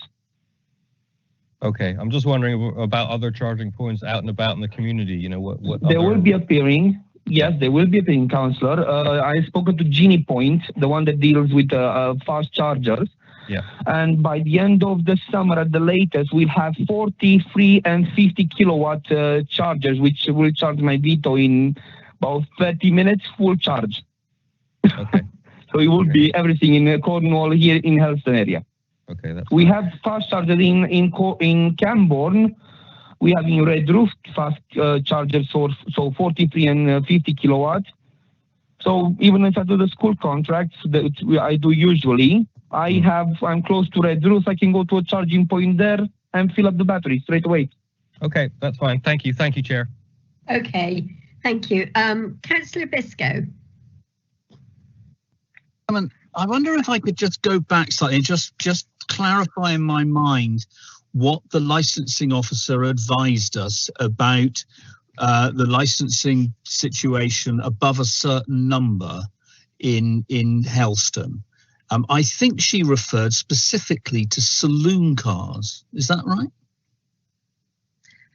Hi, Chair, through you. Councillor Biscoe, you're correct. So plate numbers, Hackney Carriage plate numbers 1 to 60 are restricted to saloon type vehicles only. Yeah. And then 61 upwards is any type of vehicle, but it has to be relatable to a disabled accessible vehicle.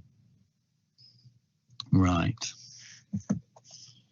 But from 60 on upwards, it's not it's any vehicle, not just saloons. It's any vehicle, but it has to be disabled accessible. So if it's not a disabled accessible vehicle, we would usually refer it to committee in the first instance for a decision. Okay. And Chairman, I wonder if I... Hello, you've muted yourself, Councillor Biscoe? I have, yes. That's it. Yeah, yes, there's me being terribly efficient, saving you a great deal of trouble, Chairman. Perhaps I could ask the applicant, if I may, as well as obviously what you've said about the ability to convert and the specification of the vehicle as an operational tool, in terms of the sort of people who you would expect to be picking up in your taxi, what advantages are there in having a Vito as opposed to having an ordinary saloon? First things first, the Vito has a higher capacity. It's 8+1. Right. Second of all, this Vito that I've chosen, it's high quality leather inside. This one that I've chosen out of all the demo ones that I have, it's a high leather, vegan friendly, so it can fit the purpose for any customer whatsoever. Third of all, it is the range. That's the problem in Cornwall, especially in my area where I operate. The range is everything. Yeah, okay. So if you don't have range with a vehicle, you're good as dead. So it really. And I calculated. Yeah. Sorry, go on. Well, I was just going to ask. Your choice of the Vito then is basically the capacity, 8+1. And its specification, which means that it's got a good range as an electric vehicle. Yes, the range, I at the moment I provide even contracts for the council through PTU.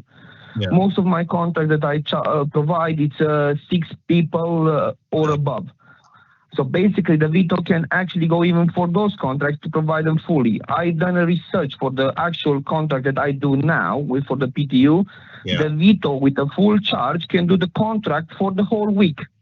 Yes. Okay. All right. I understand that. So thank you very much. I understand. Okay. I've got Sharon wishes to come in here. Sharon. Hi, Chair. Just for a point of clarification. So when I refer to plate number 1 to 60 for saloon type vehicles, these are a restricted number which are already in use from trade. So the only way of getting one of these plates is by one coming up for sale through the trade. So they will sell the vehicle with the actual plate attached because they can't sell the plates per se. And that is the only way anybody outside of the 1 to 60 bracket can get a plate for the saloon restriction. So the 1 to 60 is restricted, as you would refer to, say, the unmet demand side of it. And then they're already in existence with current operators. There is no way for a new applicant to get any of those plates unless one comes up for sale through the trade. And sorry, if I may just ask Sharon one last question. Yeah, I've got Mark to come in. How many plates are there in Helston above the number 60? That's what I was just looking for when it was raised, because although we are up to plate 238 in the trade, yeah, not necessarily all of those numbers are used because there are some superstitions with numbers and some plates have dropped off. So I'm just literally going to look at a report to see if I can figure out how many Hackney carriage vehicles that are disabled accessible above the saloon type vehicles are in existence. So I will come back to you with that. Thank you very much. That is quite material information, Chairman. No worries. Thank you. Mark, can I bring you in, please? Thank you, Chair. Yeah, it might be that answers the point I was going to make, actually, but I would say that I don't think there's any doubt that we would all support electric vehicles as far as possible. There's no suggestion otherwise. I don't think anyone in the council, any councillor or any officer even would be against that. However, we're not really talking about whether we should grant an electric vehicle here. We're talking about whether we should grant a disabled accessible vehicle, because that's what the policy requires if we go above the number 60. So there are 60 plates in effect that satisfy the number 60. Anything above that should be disabled accessible. Now, if that vehicle can be electric, that's fantastic, and we would support that and encourage that clearly, or the council would as a whole. and I'm sure members of this committee would, but the fact that a vehicle is electric does not override the policy about it needing to be disabled accessible. So whilst I understand the gentleman's point, and it's laudable, obviously, that he is taking the approach he's taking to his vehicles and trying to get them all to be electric, the issue, the reason it's come before the committee is not because he's asked for an electric vehicle, but because he's asked for a vehicle that's not disabled accessible to be given a Hackney Carriage licence. So I just want to, I'm sure members probably appreciate that point, but I just wanted to make it very clear because I think we're getting a little bit into questioning about the vehicle and the range of the vehicle and etc. But really, it's whether you can carry a disabled person in it, which the gentleman himself has said that in line with the policy you can't. So there's nothing to stop you departing from that policy, excuse me, but you should have good reasons to do so. And I would suggest that those reasons should relate to disabled access rather than the vehicle being electric, but that's a matter for you. Thank you. Thank you, Mark. Any other questions? Yes, Councillor Foot. Thank you. Yeah, that was kind of one of my questions. Was this if we granted this, it would result in the loss of a disabled access vehicle. So I suppose my question is more for Sharon. So above the 60, I know she's saying it was 200 or up to 200 something. Some of those aren't used because of superstition. I get that. So, but in theory, everything that's above 60 should be a disabled access taxi. Can Sharon confirm that that is correct? Yes, that is correct. Okay. So every vehicle after plate 60 is plated as a disabled accessible vehicle. So they have to have ramps, restraints. It has to be able to carry a wheelchair or anything else, or one of the scooters. So they are all disabled accessible vehicles, those that are above plate 60. Just trying to find the numbers, but the report is not thrown up an exact precise. So I'm just going to scoot through them to see if I can get a rough figure for you. Thanks, Sharon. Mark, so I suppose come back again. Yeah. Sorry, Jessie. Sorry, Councillor. No, that's fine. No, that's fine. You go ahead. Okay, Mark. Thank you, Chairman. Thank you, Councillor Foot. Yeah, again, just a point of clarification for Sharon. Presumably, Sharon, plates would have been granted to such vehicles. So applicants would have come forward with disabled accessible vehicles, applied for a Hackney Carriage plate, and they would have been, the vehicle would have been checked, and they would have been granted a Hackney Carriage on the basis that they were disabled accessible. Yes, that's correct. So when we get requests for Hackney Carriage vehicles, any new ones, we send out the vehicle specifications informing our potential customers that they need to meet the requirements. And for every new Hackney Carriage, it has to be a disabled accessible vehicle. They have to check the vehicle specifications to ensure they have the ramps and the other bits in it. So then when it is inspected by the garage, so under the garage inspection, they are checked for the disabled accessible ramps and restraints. And before we went into lockdown, when officers were also doing inspections following the garage inspection, we would check that those ramps, restraints were in place in the vehicle, because previously we've had complaints from customers who use disabled accessible vehicles saying actually they were refused on the rank. They were refused to be taken because there was no ramps or restraints in those vehicles. So we've tightened up by making sure we check that ramps and restraints are being used appropriately and not shared between vehicles. But I can confirm that everything after 60 is licensed to a disabled accessible vehicle. Thank you, Sharon. Okay, so has anyone got any comments or proposals? Mr. Cernier, did you wish to say anything more before I go to ask for any proposal? Whether we... Yes, Chairman. Prior to all of this, I collaborate with other companies. So I collaborate with other companies in Hurlston that have wheelchair accessible vehicles. There's no problem with that. So basically, my main problem is it's not actually about. I know that as I said, I'm willing, if I find another vehicle that is like a Mercedes or whatever it is, that is wheelchair accessible with batteries, electric, with a good range and everything else, I will change the vehicle in the next moment. As soon as it's financially okay for me not to lose anything, to destroy my company, gladly, I will do the changes. I'm right now trying to do the same changes during the pandemic, if you can see this. Problem is, we might not have a chance to live on this planet anymore if we don't start making the changes. That's why I was willing to spend a lot more money in order to make sure that I am doing that change for, not for 100 people, to make sure that my son still has where to live, and his children after, possibly, if we can. That's why I make the change, not for anything else.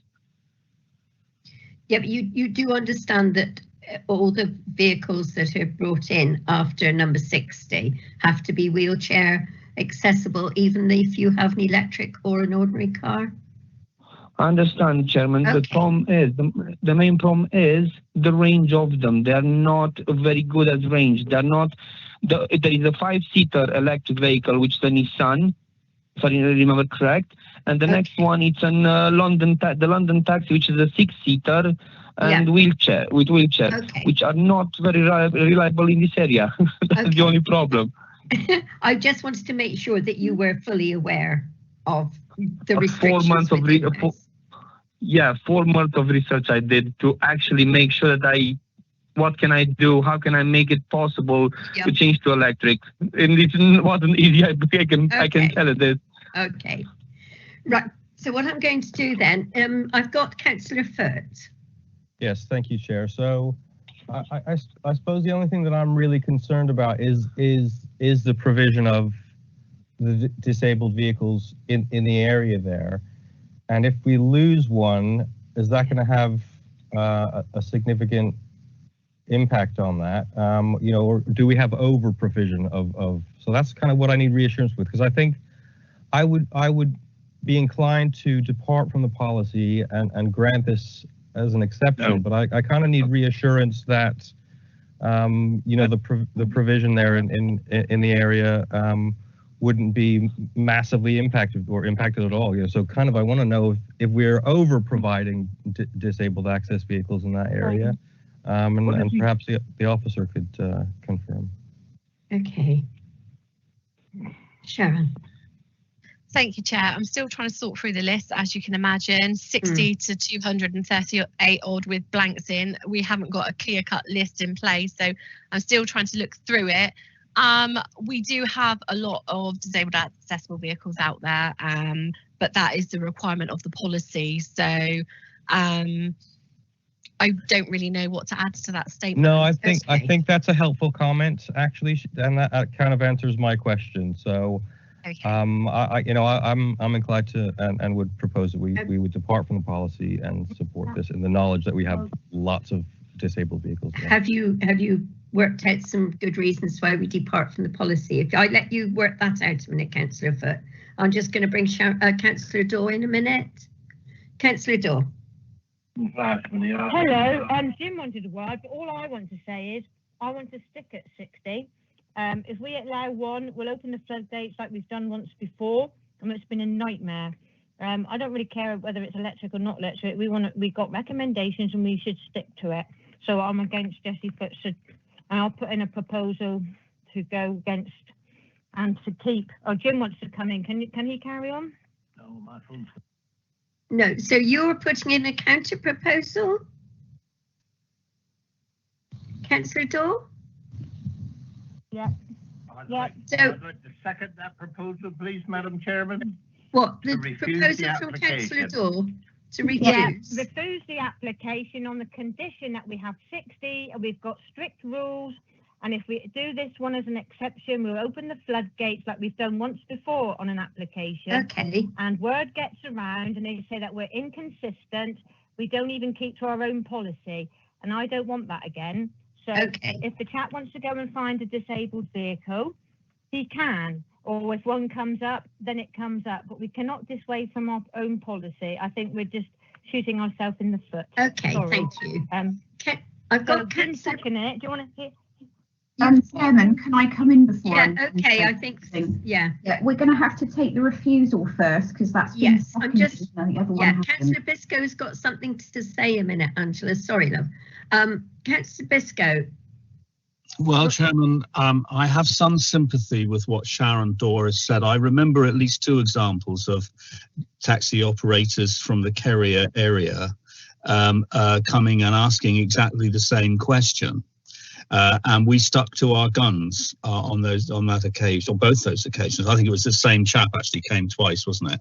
But I do also think that we have a policy situation where we are committed to introducing electric vehicles by, I think we put it back to 2030 now. And I think that here we are in a situation where you've got an operator who is, for the very best of reasons, wanting to make the shift away from sort of petrol-driven engine to an electric, and he's having to operate in a situation where he's got the additional constraint of our other policy. So I think that there is a policy issue emerging from this discussion, which is, if we are to achieve our commitment to a carbon-free taxi trade by 2030, then how can we do that and make sure that we fulfill our commitment to our policy around disabled access? Okay. It seems to me that there's a bit of a tension emerging here, which this gentleman has kind of highlighted, really. I do agree with Sharon that if we gave ground now, in this case, that we would have a number of people come in and say, okay, you've done it there, and so on. And we might actually start losing the ground that we've made in terms of disability access. So it is a delicate position. And what I'm concerned about is that we're being asked to consider changing our policy in relation to a specific case, when actually what we need to do is to consider our policy position, because now it looks as though we have a tension between our environmental policy and our disability policy. And so therefore, whilst I support the view that we should not grant the licence in this case, I do feel that it would be helpful to everybody if the committee undertook to examine the relationship between its environmental commitment and its other commitments, particularly around disability, to make sure that if wherever it's possible to do so, we can iron out the tensions and difficulties between the two so that we realise both policies, if you see what I mean. So okay. I'm grateful to this gentleman for bringing this issue forward. I'm sorry that I'm going to have to oppose his application, but I do think that in terms of our role in the in the taxi trade, we do have to be seen to be consistent in the way in which we apply our policy. Well, this is Jim Flashman here. I'm sorry I'm unable to take your call, but if you leave the message, I'll get. Oh. Thank you, Jim. Okay, so what I have now, I mean, can I ask as the chairman, can I ask Sharon Bainan a question, please, Sharon? There are other electric vehicles out there that are disability accessible vehicles? Not that I'm aware of. We do not have any electric vehicles in our fleet of vehicles in the carrier zone.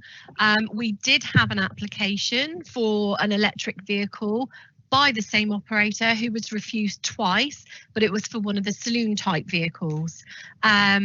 With regards to the disability policy, I am aware that this is going to be addressed at some point in the future when Angie and Sarah refer back a number of policies to you, because we have had requests from our current taxi trade requesting to restrict the limits, so the limits as in other areas such as Bristol Morton, Carriage, because they feel that there is an overburden of vehicles in their area with regards to taxi rank space, etc., etc. So we have had numerous requests. So I do believe it is the policy that is going to be referred to committee in the future. But because Sarah is the lead officer on that, I'm not sure when that is proposed to be brought before you, but it is something that's been looked into. Okay. Thanks, Sharon. Councillor Daw, is that a historical hand, or did you wish to come back with something? No, I want to come back. I'm going to stick with my guns with the 60 rule, regardless whether it's electric or not electric. I just think if we differ from our policy, we're just opening up the floodgates, to be honest. All right. Okay. Thank you. I've got Malcolm Brown, Councillor Brown waiting very, very patiently, but I've also got Mark wanting to come in. Councillor Brown, if you don't mind, I'm going to bring the legal advisor in first. Mark. Thank you, Chair. Thank you, Councillor Brown, for letting me in. Yeah, I just wanted to really bring it back to the point about what we're here to deal with today. I understand what Councillor Biscoe is saying, and that is an important question for another time. But the question really here is whether you depart from your policy to grant a licence to a vehicle that's not disabled accessible. It's as simple as that. We have, I think Councillor Foote put forward a proposal. I think Angela said we have to deal with the refusal first, but I think we have to deal with the grant first, because Councillor Foote proposed that we grant the application, not refuse it. So yeah, but Mark, it wasn't seconded. No, oh, it wasn't seconded. I thought it was seconded. Sorry. Right. Okay. Councillor Freshman has dropped out of the meeting and I can't get hold of him, so I'll just carry on. Okay, I apologise. I thought it was seconded. No, I was going to get to that in a minute when everybody had their say. I'm back in again now. Oh, hello. Yeah, I'm sorry about that, Chairman. Okay, just bear with me a minute. I have seconded the motion to refuse. Yes, it. you have. And you're staying with that. That's fine. Right, I've got Councillor Brown, please. Yeah, I'll be very brief. I just wanted to give notice that in the event that the motion to refuse is defeated, I'll be happy to second Councillor Foote's proposition that it be granted. That's lovely. Thank you, Councillor Brown. Sharon Bainan, please. Thank you, Chair, through you. Just to confirm that Councillor Daw made reference to the restriction of 60. Now, the restriction of 60 refers to saloon type vehicles. So plate 1 to 60 is out of the equation for this report because they are already allocated to existing operators who have saloon type vehicles. So plate 61 upwards refers to any vehicle which has to be disabled accessible. So this is what that would refer to. This gentleman is applying for a Hackney carriage vehicle, and it is one of the plates after plate 60, so it needs to be a disabled accessible vehicle, just so that you can get your determination correct to make sure that we're referring to the right part of the policy. Thank you. So that's 61 plus. Okay. Councillor Martin. Thank you. Councillor Malcolm Brown beat me to the the seconding. Thank you. Okay, thank you. Right, so we've got two proposals on the table. I'm going to take the second one first. The Councillor Daw proposed refusal and Councillor Flashman seconded it. Can I, Angela, do you want to do a roll call on that one, please? Yeah, so I'll just clarify, we're taking this one first because it was the first that was seconded. Yeah, Councillor Biscoe. For. Councillor Brown. Against. The Daw. For. Reekin Smith. Against. Foote. Against.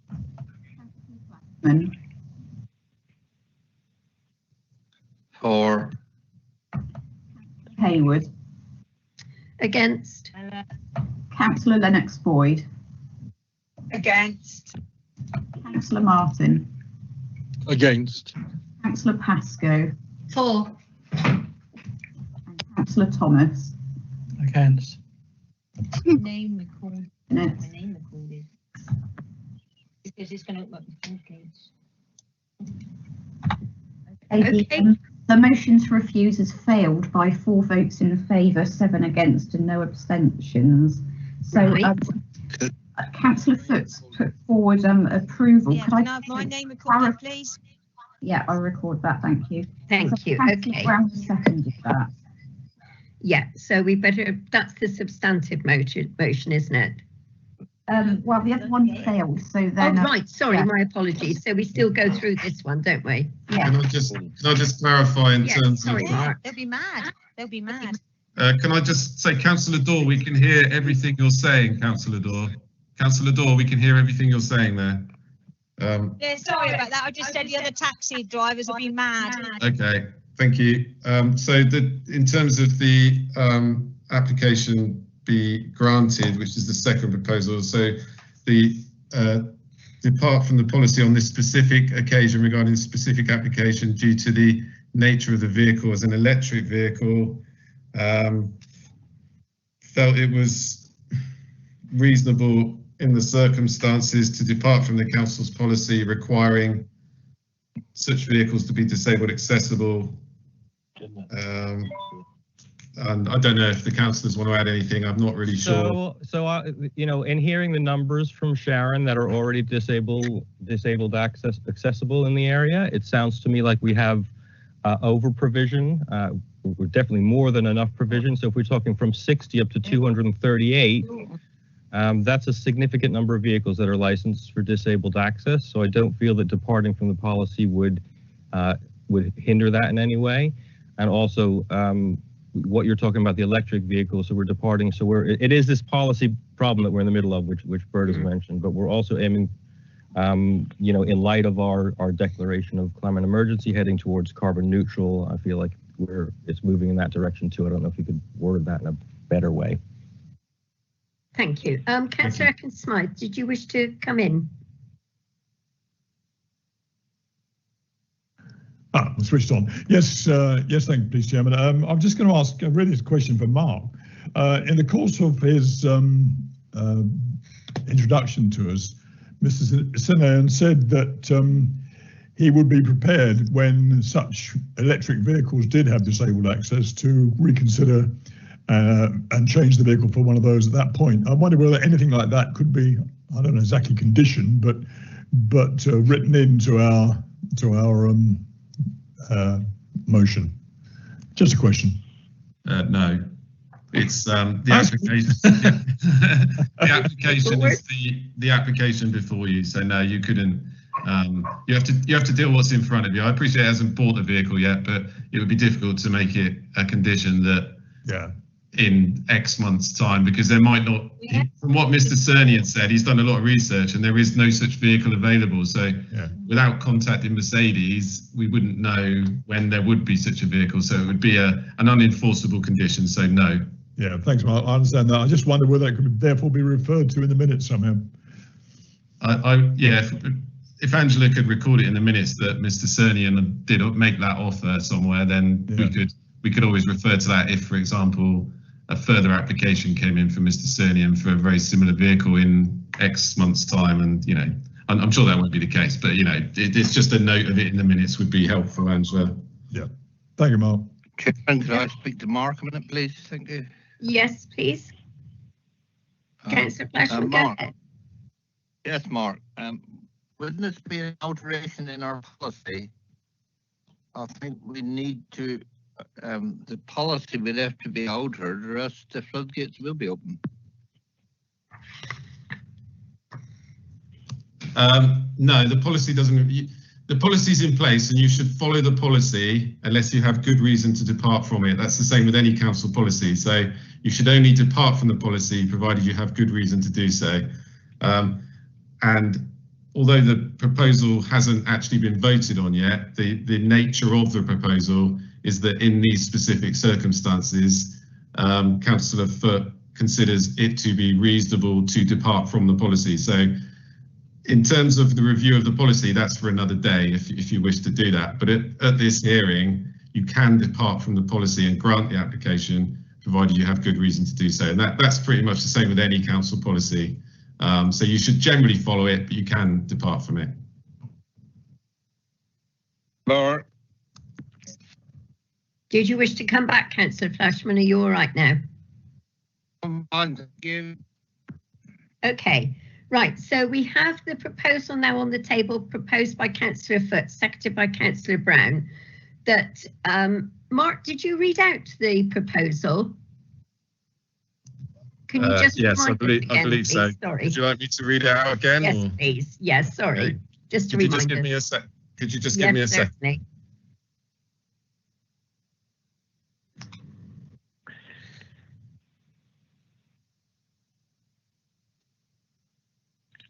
Can I make a statement? If you just bear with us a minute, is it very important, Mr. Cernian, because we're about to go to the vote?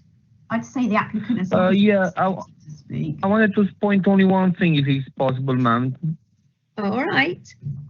Shall I read out the proposal, Chair? Because it might answer if you Mr. wait, Cernian's Mr. Cernian, question. we're just going to have the proposal read out to us, okay?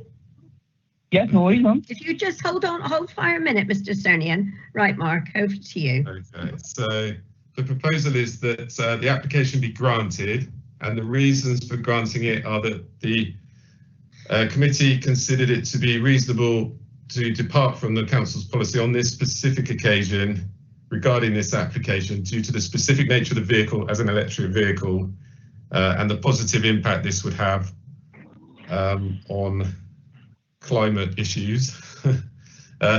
Members noted that there were already a large number of disabled accessible vehicles in the Carrier area, and members did not feel that granting this application would have a negative impact on vehicles able to be used by people wishing to use disabled accessible vehicles. Members noted that the vehicle was not disabled accessible, but taking into account all the information and evidence before them, members considered it reasonable and proportionate to depart from the policy on this specific occasion. Is that okay? I'm happy with that, yes. Councillor Brown? Yes, totally happy with that. Okay, thank you.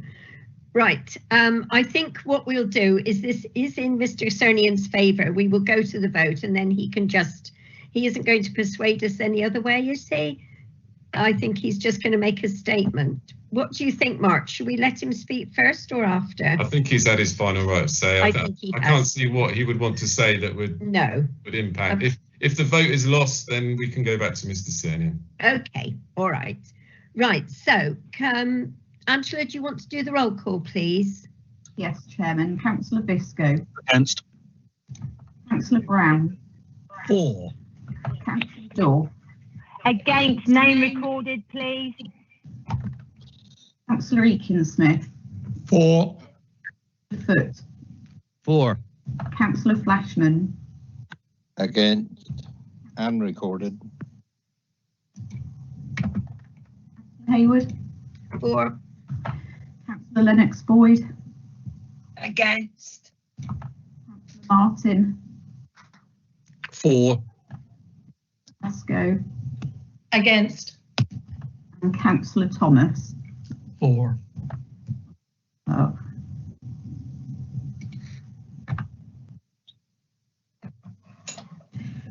So the motion to approve has been carried by 6 votes in favour and 5 against. Were there any abstentions, Angela? No, there are no abstentions, but I've recorded Councillor Dorr and Flashman's votes. Excellent. Thank you very May much. I have my vote recorded, Madam Chairman? It's Jane Pascoe. Yes, of course you can. Thank you. Angela? And can I have mine recorded as well? Yes, certainly. Councillor Lennox Boyd would like hers recorded as well, please, Angela. Yeah. Thank you. Okay.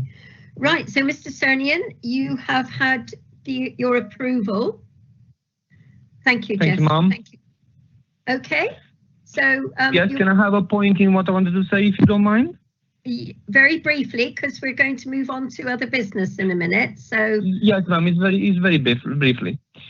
We have to think at the moment. I know the policy it's what it is at the moment, but there is an option to go forward, to grant to change in a way that if you want in the future the policy, because we need to have the disabled people instead they have full priority. Yes, I am up for that, no problem at all.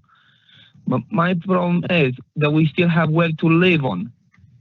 And we need to make a certain change in the policy in a way to grant a certain amount of electric vehicles prior to that, because in 2030, they are very expensive. Nobody will be able to change them ASAP on the spot. This vehicle comes at a normal price of listing £65,000, the Vito. So So basically, they are extremely expensive. Okay, Mr. Cernian. Yes.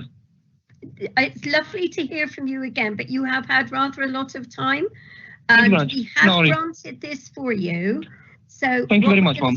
Say no, thank you very much, and goodbye. Thank you. Thank you. Okay. I don't know about anyone else. We've got one more item to go, and it's confidential. Do you all want a break? 10-minute break before we finish off? No. Or do you want to? Carry on, Madam Chair.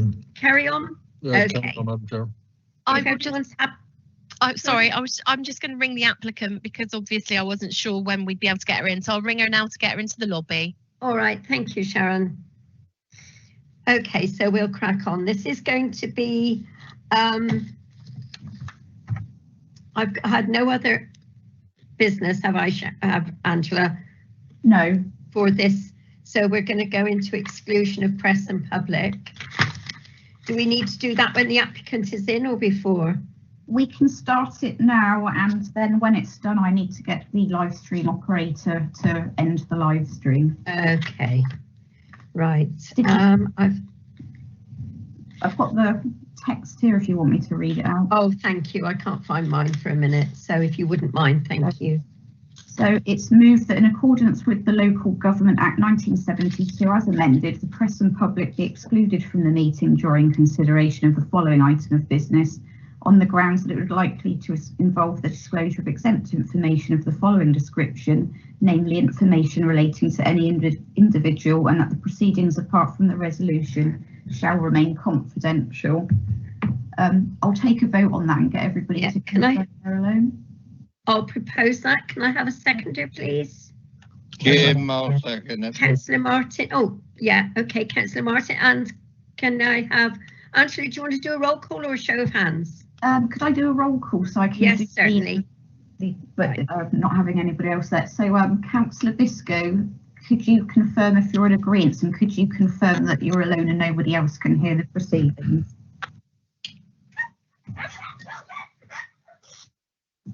Councillor Biscoe?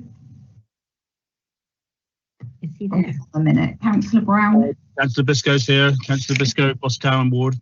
Cool, thank you. Are you alone? I am entirely alone, yes. Thank you. Councillor Brown? Yes, I agree, and I am on my own. Thank you. Councillor Dorr? I agree, and I'm with Councillor Flashman. Okay, that's fine. Councillor Eakin-Smith? I'm for and alone. Councillor Flashman obviously is with Councillor Dorr. Is he for? Councillor Flashman? For, and I'm with Councillor Dorr. Councillor Hayward? For, and I'm here alone. Councillor Lennox Boyd? For, and I'm alone, Angela. Councillor Martin?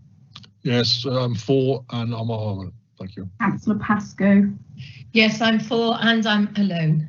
And Councillor Thomas? Yes, for and alone.